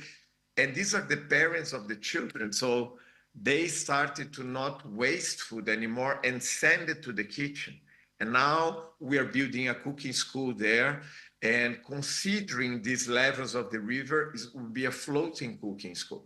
So what I want to say is like when we start with the lens of kitchens and we start empowering and bringing belonging to the leaders of the community, to understanding their knowledge, but just boost them with energy, but boost them with knowledge and intelligence and skills. They know everything they need or they want to create to that community. And it just reminded me to another kitchen in Manaus, which is the first urban indigenous neighborhood in Brazil. And over there, when we started with the Solidarity Kitchen, it was the first time that the women were gathering. And I asked, what's different about your kitchen? They say, we are getting back our language. We sing in different indigenous language. And the kitchen became the place for belonging, for celebrating life, while life is so hard in this neighborhood. So what I want to bring here is like the fight food waste, like the numbers in Brazil is 55 million tons of wasted food. Only 3% of the population is served by the National Bank program. And the communities Gastromotiva are, the state doesn't reach. So if the state doesn't reach with public policies and with trust, we have the duty to create that, connection and learn so much, because what we get at Gastromotiva is to learn that the knowledge is there and listen. The time of the people in the community to transform their lives is different from one place to the other, because when you talk about consciousness takes time. It took me 4 or 5 months after Open Refeitório to understand what I was doing with the tomatoes there. And now we don't waste anything at Refeitório in Rio de Janeiro. It's a social business. People pay for lunch while they give away dinner. So what I want to say, we are a network of clients, funders, students, people that receive the meal, that we are a community Gastromotiva around the globe. And I just don't want to forget to say the social gastronomy movement now has sheltered many organizations and connected. And I'm also working with the Pact Against Hunger in Brazil. Our goal is to have by 2030 no hungry person in Brazil, and by 2040 all people well fed in Brazil. And FAO Brazil with Gustavo is our partner. Great. Thank you very much, David, for that. I think that you have a number of people that have just joined the community, and everybody else who has been here, your colleagues, chefs as well. I know that we have been going over our allotted time, but I'm very happy that that we have, because we've been able to bring in all of your information. I had a whole set of questions that I wanted to ask again in my very sort of self-centered manner, but I will learn to do good for the community and not take up your time. But I'd like to tell the colleagues that if you have any questions for our very special guests, our chefs here, Leila, Binta, Christina, Douglas, and David, please do send them in to the colleagues who have organized the International Day of Awareness for Food Loss and Waste, and we will allow ourselves to send them over to you, chefs, so that you can see and perhaps have new people join your communities. So thank you very much for that. There's a number of things that I wanted to ask more on, about adopting a farmer, about the dining, and having pull in the Gastromotiva, and the how do you go about in your own house to be able to not have a bin. And Leila, I need to introduce you to my aunt, because she needs some talking to. So I'm sure that you'll be able to do that there. So I'd like to also bring in now in closing a perspective from Ana Catalina Suarez Peña, who's joining us from Colombia. She's the Senior Director of Strategy and Innovation at the Global Food Banking Network. Again, the concept of networks. We were just talking about that with our dear friends, the chefs. So tell us a little bit about how you lead advocacy and policy for food loss and waste, and as well as working around what we call the global methane hub. So Christina, over to you, please, for a bit of that. Thank you, Jasmina. Good morning, good afternoon. On behalf of the Global Food Banking Network and the communities of food banks in more than 54 countries around the world, we send you our warmest greetings. I would like to start by thanking the FAO and UNEP for all its efforts to prevent and reduce food loss and waste, and for its leadership in working in partnership with governments, business, and non-profit organizations. As Jasmina said, if we want to go further, we need to go together. Now I'm going to speak in my native language that I believe that I'm more intelligent on that. Let me just start by something that everyone has been saying and repeating. The first one is food loss and waste is a multidimensional problem. Let me change to Spanish, I'm sorry. Food loss and waste es un problema multidimensional. Primero, la generación de pérdidas y desperdicios de alimentos, no voy a ir con los números, están generando un impacto en el cambio climático, generando más emisiones de gases de efecto invernadero. Al mismo tiempo, estas emisiones de gases de efecto invernadero y este cambio climático está reduciendo la capacidad de producir alimentos en el mundo y empeorando la situación de pérdida de biodiversidad. Con la COP16 sucediendo en Colombia, en Cali, el próximo mes, pero también con la COP29 y la COP30 que se aproximan, la interconexión entre los sistemas alimentarios, el cambio climático, las pérdidas y desperdicios de alimentos y por ende el hambre, la pobreza y la inequidad cada vez es más fuerte. No tener suficientes alimentos y variados alimentos afecta a la canasta básica, aumentando y empeorando la crisis de alimentos en el mundo.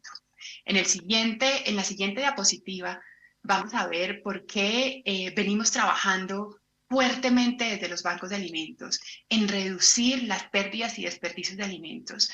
Y es que quisiera empezar por esta gran e importante frase de la FAO, y es que si solo previniéramos que el 25% de los alimentos que desperdiciamos anualmente se fueran a la basura, podríamos alimentar 828 millones de personas con hambre en el mundo. Y esta frase es muy importante.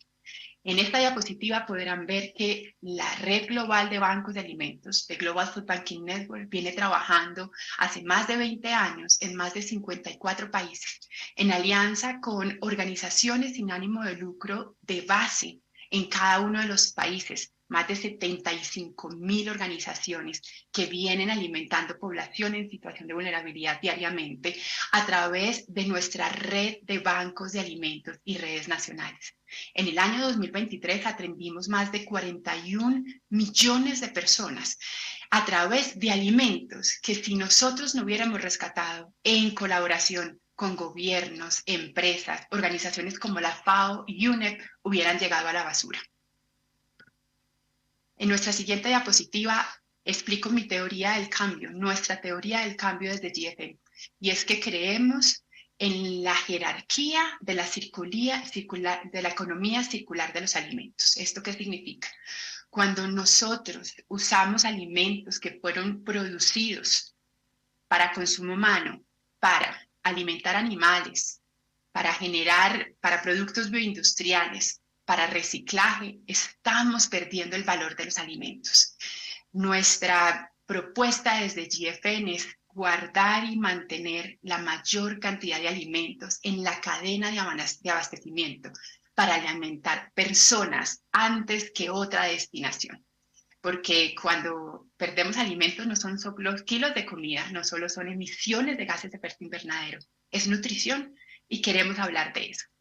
En la siguiente diapositiva entonces vamos a encontrar cómo trabajamos los bancos de alimentos. Trabajamos en el sector agrícola. Me encantó ver el trabajo tan impresionante que diferentes organizaciones están haciendo en prevenir las pérdidas de alimentos en el sector agropecuario. Gracias a FAO por ese panel tan impresionante.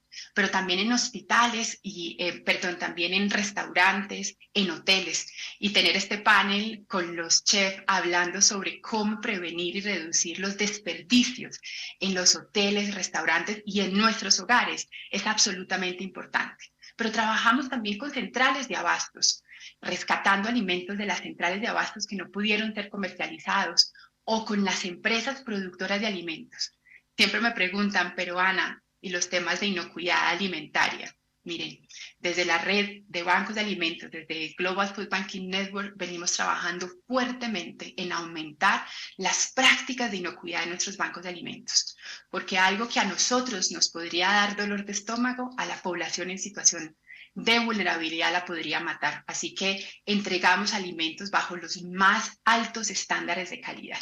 Al final, esos alimentos los recogemos de las empresas, del campo, de los hoteles, de los restaurantes, los llevamos en algunos casos a los bancos de alimentos, a nuestras sedes, hacemos un proceso de selección y clasificación de esos alimentos y luego se los distribuimos a organizaciones generando un triple impacto.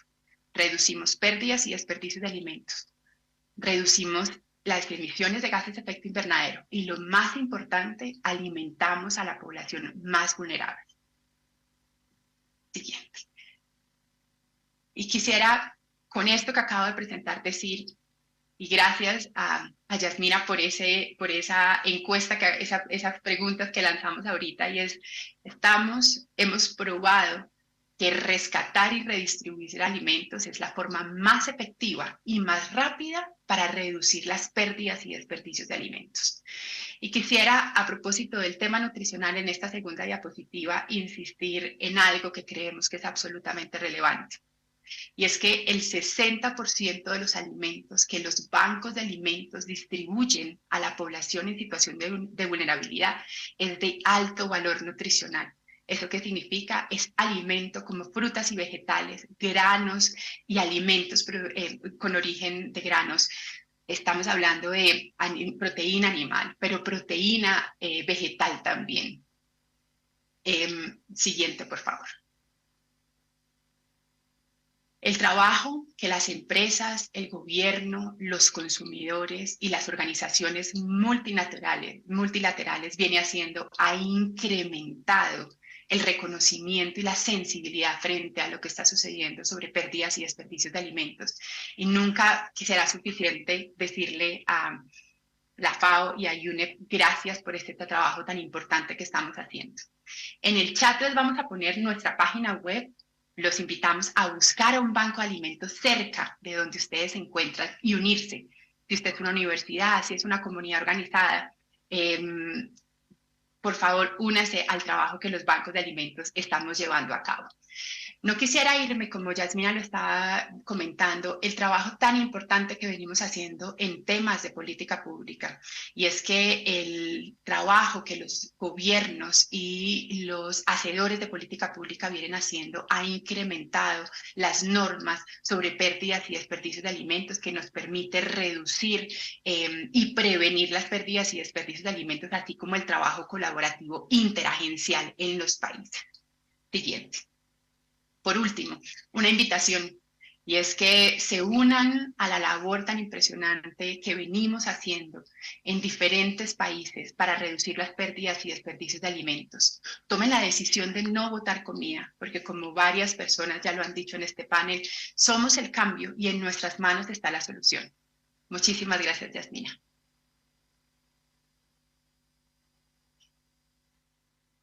Thank you very much, Anna. Muchas gracias. This is just, it really is about movements. We heard the movements earlier also from the chefs, and also what you're talking about in terms of food banks and creating that momentum to go far. I want to take this opportunity to give a big shout out in all the official languages to our interpreters who have kindly agreed and indulged my talking too long, and have kindly agreed to stay with us a little bit longer out of the goodness of their heart, and also because they believe in what we're talking about, so that we could give a little bit more time to our friends, the chefs who have been able to stay. Unfortunately, Leila had to leave to another commitment. As you know, she's working also on products with UNEP and needs to attend to another project. So we thank her for having been here. But I've just looked to Douglas, Christina, Binta, and David, just because this is the way that I have you in your order. You had each of you something that an impetus and a passion that put you on this track, to really have it as a vocation. David, you said it was a vocation. It came to you as a vocation. What was that, or what is that you believe in? And Chai, if you can bring all of Douglas and Binta and Christina up on there. What was that one thing or that you hold on to that you still do today? I'll start with David, but was that the Adopt a Farmer, Christina? Maybe something that you want to say, you know, I woke up when I was 2 and this is what I wanted to do. Well, maybe law of food, right to foods. This is our next World Food Day theme. So what was it that really made you go in that direction? And thank you again to the interpreters for staying. Well, you know, when I started this 20 years ago, I was incubated by a nonprofit and I wanted to become an Ashoka Fellow. I said, that's the way. I have some benchmarks, what I can be in the world. But I was incubated, and my first 2 years, there was a lot of self-development in order to serve others. And that thing that we are always changing, always learning more about ourselves, you know, going very vulnerable for some situations. When I see people that face hunger every day at Refeitório Gastromotiva, I still feel that I don't know much, and I can I'm never prepared to listen to someone might say to me, or when I go to the Amazon and I go through hunger for few hours because there is no protein in that community. There is only manual flour. So the thing that makes me is like to find solutions. I went just to Kakuma, to the refugee camp, and I felt hopeless. But then we brought some ingredients and we cook with the women in the hospital just for 3 hours. And we felt great. We felt connected. And I still change with them. And now we're making, can we do a vertical farm there? Can we bring water? Who knows? So for me, it's to find the solutions. And now I am who I am, not only because what I do and I have to do all of this with me. I'm the gratitude that I feel for so many students, so many people replicated. I just understood that there is a Gastromotiva in East Timor, inspired on us. So I'm going to East Timor to meet Simone, a Brazilian that she just started, and she's changing the country. But what I believe is community. SGM, we build as a community. We meet once a year. But now after COVID, funds dropped like 5 times at Gastromotiva. And I was just, how do I do this time? It's the 4th time that we don't have funds. I gathered everyone. We brought all the cooks that never flew, never stayed together. They only knew each other at Zoom. And we did an amazing summit, 5 days, meeting everyone, and they were sharing and exchanging and learning. And one of the nights, all of us, we went to 14 upscale restaurants, a table for 10. And that's the experience that it's always like we need to go to the favelas, because we don't know, and they need to be part of our world because it's all one world. And then we did a TEDx talk because our question is, okay, a kitchen cannot solve all the problems in a community. So how do we deal with public insecurity, with violence, with corruption, with health and education? And we brought all the specialists. So we could all be in the same room, opinion makers and the cooks that are changing, and be on the same side, look at each other and learn together. So what makes me go every day is to learn together, to be in this community, to listen to you, and just know I want Gastromotiva, myself, we are only a very small piece in the whole puzzle, but it makes us flow. And here we are in a place that we all trust each other already, because I know what Binta does, what Doug does. I can learn from you, you can learn from me. And we don't want you to make mistakes. I don't want you to make the mistakes I did 20 years because we don't have time. We need to share everything we know. David, I will be there next time. There you go. You have one, Christina, Binta, and Douglas. They've all raised their hand and are there. It is about community. And of course, you touched on what we were talking about initially at the beginning, is also the financing that's needed both for preventing and decreasing food losses and food waste, and how everything is circular. Christina, you want to tell us a little bit about Adopt a Farmer, and Sure. Binta about the Dine and Plate? Okay, over to you. Sure. Yeah. Well, I do a lot of like volunteer work because like David and like Douglas and Fatma, who we know each other, We really believe in community. So many years ago, I've been one of the founders and president for the Ambasciatori del Gusto for 6 years. I launched this program, which is actually, like it's free, because it came to me because I said, how can we actually translate into words what we actually into actions, what we say? And it came up with this concept, adopt a farmer. So every restaurant business, every chef adopt one person that promotes a certain ingredient. Probably the ingredient is not well known. You can put the video on, so there's like examples of what I do. I've been part of Chef's Manifesto for now 6 years. And for instance, last year and during these last couple of years, we've been pushing the legumes, which you see right here. I make a garbanzo beans miso that I use in this leftover pasta, leftover fish. So it's a poor cuisine. These mushrooms actually, which are cardoncelli mushrooms, but I adopted two young guys who actually farm mushrooms for me. This other particular guy talks about trombolotto. Trombolotto is a citrus from the Tuscia region. I adopted them, but what does that mean? It means basically that as a chef, I have the consumers know what I'm talking about. Sometimes even people from Rome, from Lazio, don't know what this particular lemon, is. They don't know anything about it. So I kind of like educate them. First. Second, I buy their products. It has to be on my menu all the time, and I pay for it. We all know we get contacted by a bunch of companies that say, can you be a testimonial for my product and so on? So I get the products from free, and I make a couple of whatever Instagram pictures and so on. I refuse to do that. And so I adopt a farmer. I adopted like a very young guy who actually dedicated a post to me last year, who produces the non-GMO organic black corn flour in Italy. This guy and his wife, trombolotto, so it's a citrus. The other two guys, I supported them, and I guarantee that I buy their entire crop of mushrooms. They're very young. They started it, and it's amazing. It doesn't cost any money. It educates people. Support farmers, because if we don't understand that we need to support the farmers to defend our biodiversity and in reality develop what is a culture and respect of ethically grown food, we are going nowhere. So I really hope that this message will go through and will keep on going through, thanks also to Chef's Manifesto, who allows me to talk about this project every single time I'm with them. I really hope that it goes very well for everyone, because it's not only us, but it's the entire world and the new generation.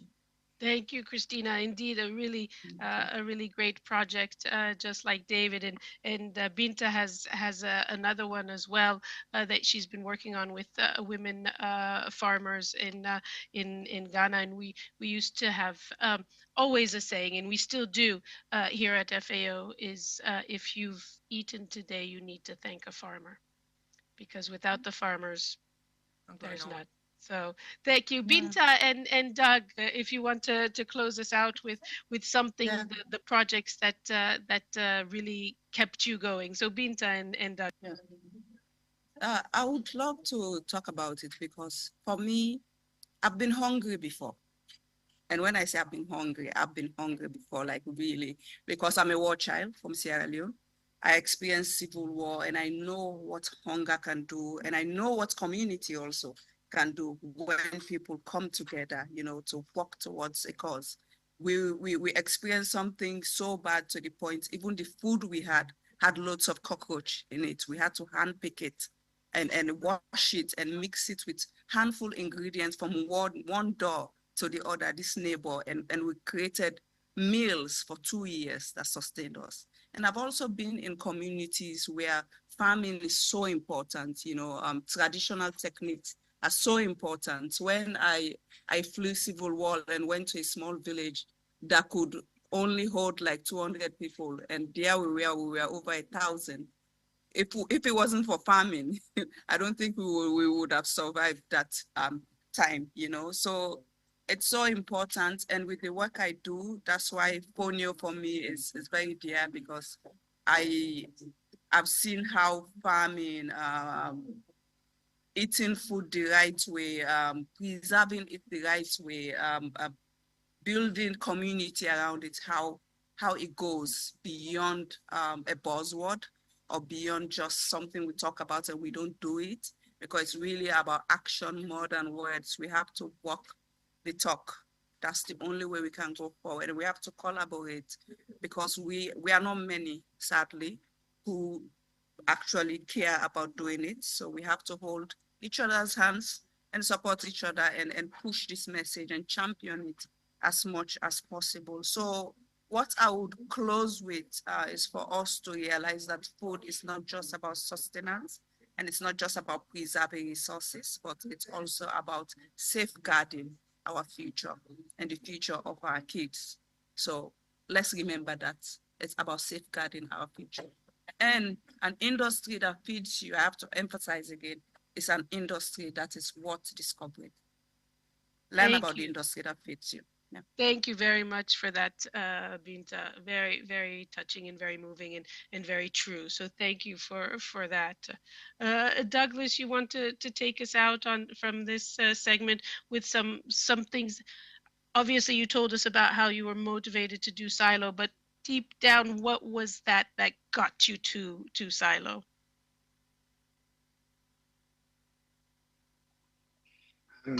Binta, you nearly made me cry then. I feel really emotional, and I'm not sure I feel like anything I say now is going to be really superficial. But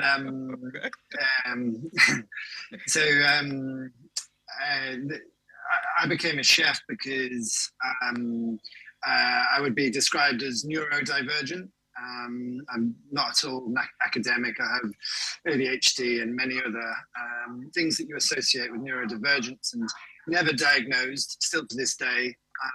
But needless to say, school was a really tough environment for me, and institutionalized thinking was something that I almost had a negative reaction to because of that experience. So then when I became a chef and there was this institutionalized way of doing things, I had a very strong reaction to it. So I was always looking for a unique expression. My dad was an artist as well. And I met an artist in Australia, tall Dutch guy called Joost Bakker. If you've not heard of him, Joostbakker, absolute genius. He created a building made out of waste materials designed to harness nature. And so it's this ecosystem in a building designed into the very fabric of the building. And he had a dilemma. He said to me when I met him, this building is made from waste to harness nature, but there's a problem. We have a bin. Could you, as a chef, design waste out of the food system? And that kind of thinking was what I've always been searching for. It was the part of my soul that was unfulfilled. It was this big hole that I needed to fill creatively. And it was that question, that like abstraction that I wanted to commit the rest of my life to. And so through this process, working with Joost, we have long, deep philosophical conversations about nature and humankind living on this planet, and realizing that we unconsciously and consciously as well consider ourselves separate to nature. Like the word is anthropocentric. I can never say the word anthropocentric. It's like we're separate to nature, whereas that is a fallacy. We are nature, we are part of it, but we behave separate to it. And the more we separate from nature, the more we damage nature, the more we damage ourselves, the microbiome, the vitality of the human species, and certainly the vitality of the soil and the ecosystems, the more psychologically we consider ourselves as separate to it. And so this insight is behind every single action, every single thing that I do professionally. It's like thinking, what does nature want? You know, we talk about sustainability from a very human-centric worldview, and it's like, let's think about what is the best for nature. What does nature want?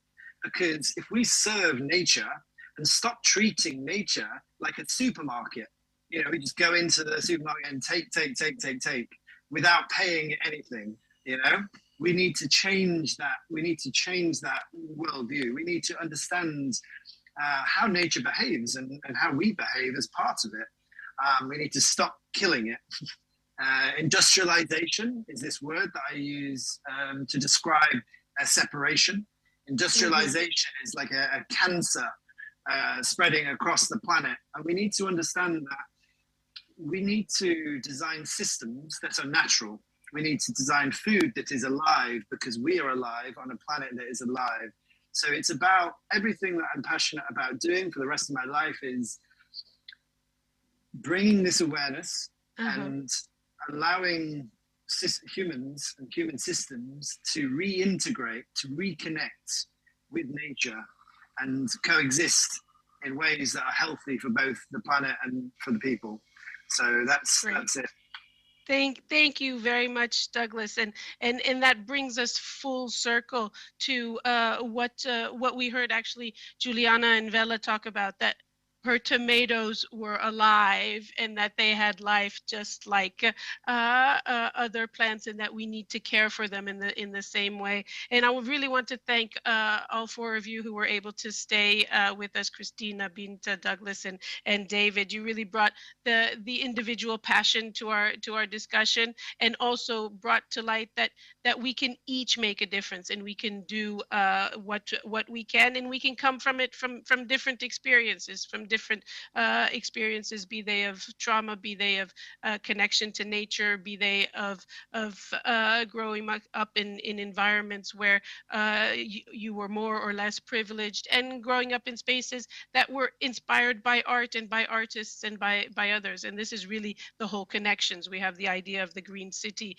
Douglas, and you spoke to us basically about a green city that brought you to where you are. So thank you tremendously, everybody, to our colleagues from the first panel on food losses, and to our colleagues on food waste, to Anna, who stayed with us through the end, and Maximo Torero, our chief economist, who spearheads our division and our work economically around also the idea of financing to reduce food loss and waste. Unfortunately, also couldn't be with us, but he's left us a message to close out today's session. And I really want to thank once again the interpreters for having stayed all the way through, and to all of the team that managed to put this together. And we shall continue to do this, not once a year, but every day of the year.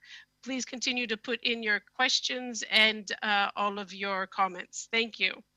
Good afternoon, good morning, good evening, everyone. Today we have seen and heard of concrete examples of how food loss and waste issues are being solved by smallholders, chefs, food banks, toward reducing food loss and waste, while in the process of helping to mitigate greenhouse gas emissions and the climate crisis. Colleagues, it's time for action, and what we have seen here is concrete examples of action that can be taken. We have seen that by making simple changes and adopting appropriate levels of technology, along with good practice in their supply chain, smallholders can measurably reduce both qualitative and quantitative losses of their outputs, diversify their markets opportunities, and improve their incomes. We know, of course, that in this process, we also will reduce greenhouse gas emissions, especially methane emissions, and we use our natural resources in the best possible way. In the process, particularly in the case of Philippines, we have seen some of the challenges faced by smallholder farmers in accessing farms during inclement weather, such as heavy rains. In the case of Dominican Republic, we have learned how innovations such as the food loss app, the FLAP, can facilitate the collection of micro-level data, help smallholders to access technical guidance to reduce losses at critical loss points in real time, and contribute to informing sectoral policy development in the country rice sector.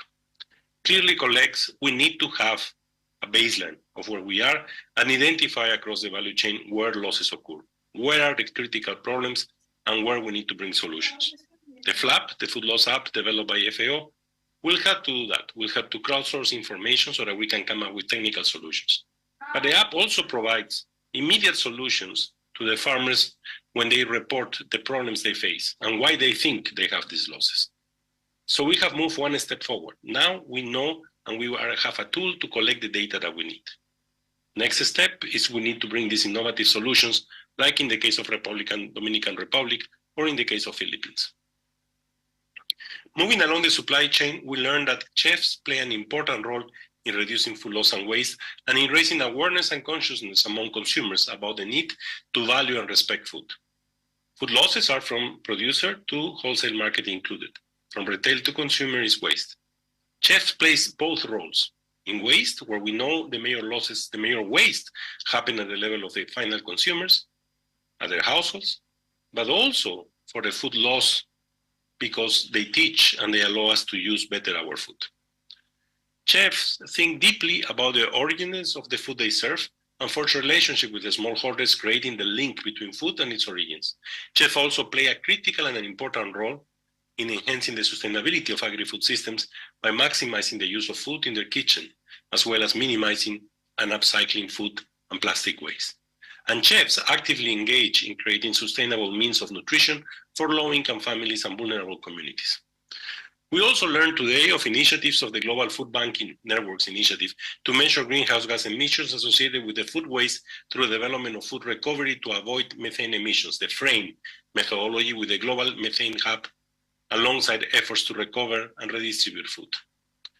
Metrics and innovative tools and methodologies to measure food loss on farm and in the food supply chain to measure food waste in restaurants and in the emissions associated with food waste reduction through food recovery and redistribution were common threads throughout the conversation today.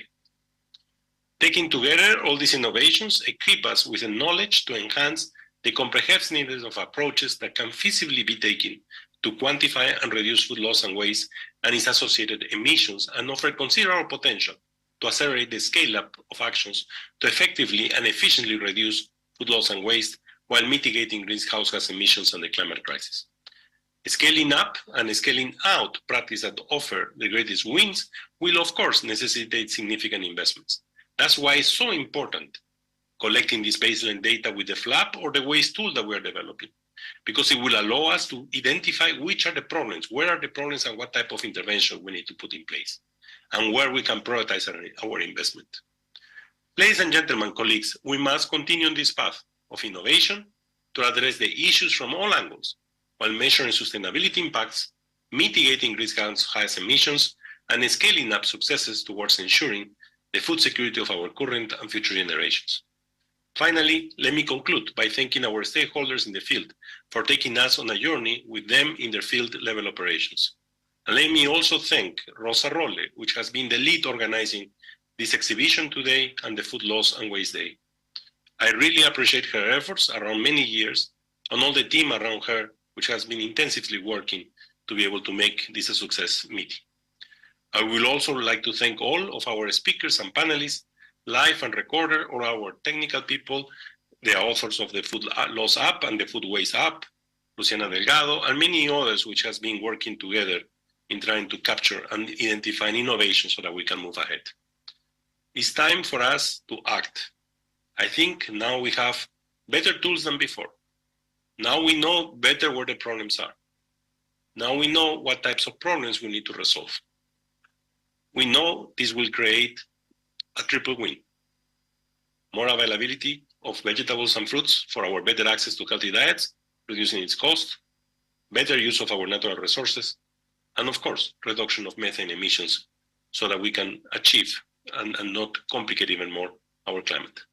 Thank you very much, and I wish you the best today, and thank you all for your support, and a special thanks to Rosa Rolle and her team. Thank you. Thank you, colleagues. I, in turn, would like to make sure to thank you all for having stayed with us during this, for your contributions and your interventions, and continuing the work that you do on the ground, in your homes, in your restaurants, in your fields, with your partners, and with both FAO and UNEP, who are spearheading this day. I look forward to seeing all of you again soon. And next year, hoping that we have turned that dial just a little bit lower on food loss and waste throughout the world. So thank you very much. Wishing you all a very good rest of day or evening, wherever you are. And thank you for having joined us. Take care. you very much.